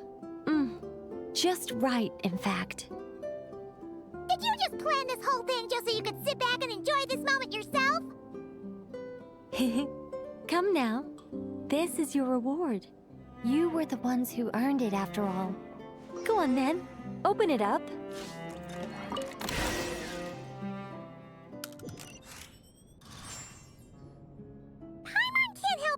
sure why you're so excited about these rewards, Nicole.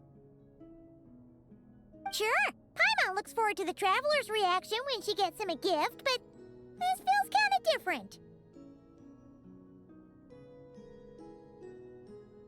Oh, don't worry about that. I don't mind. At worst, my answer might shatter a few illusions you have about the angelic race.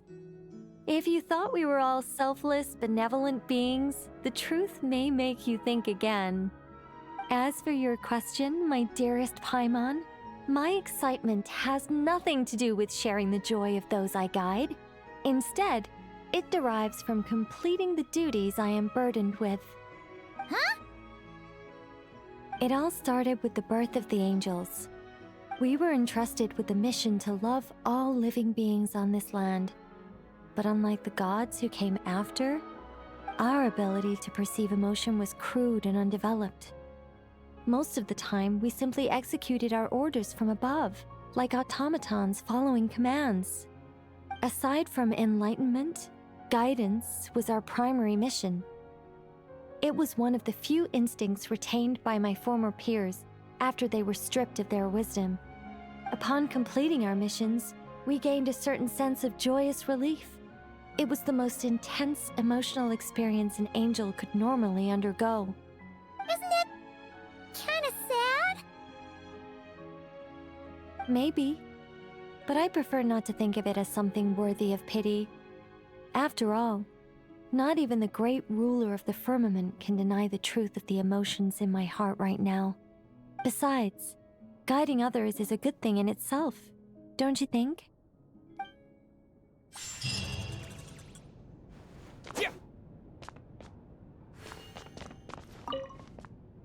If you don't mind, could you come back a little while later? I still need to check that the other rooms are all in working order.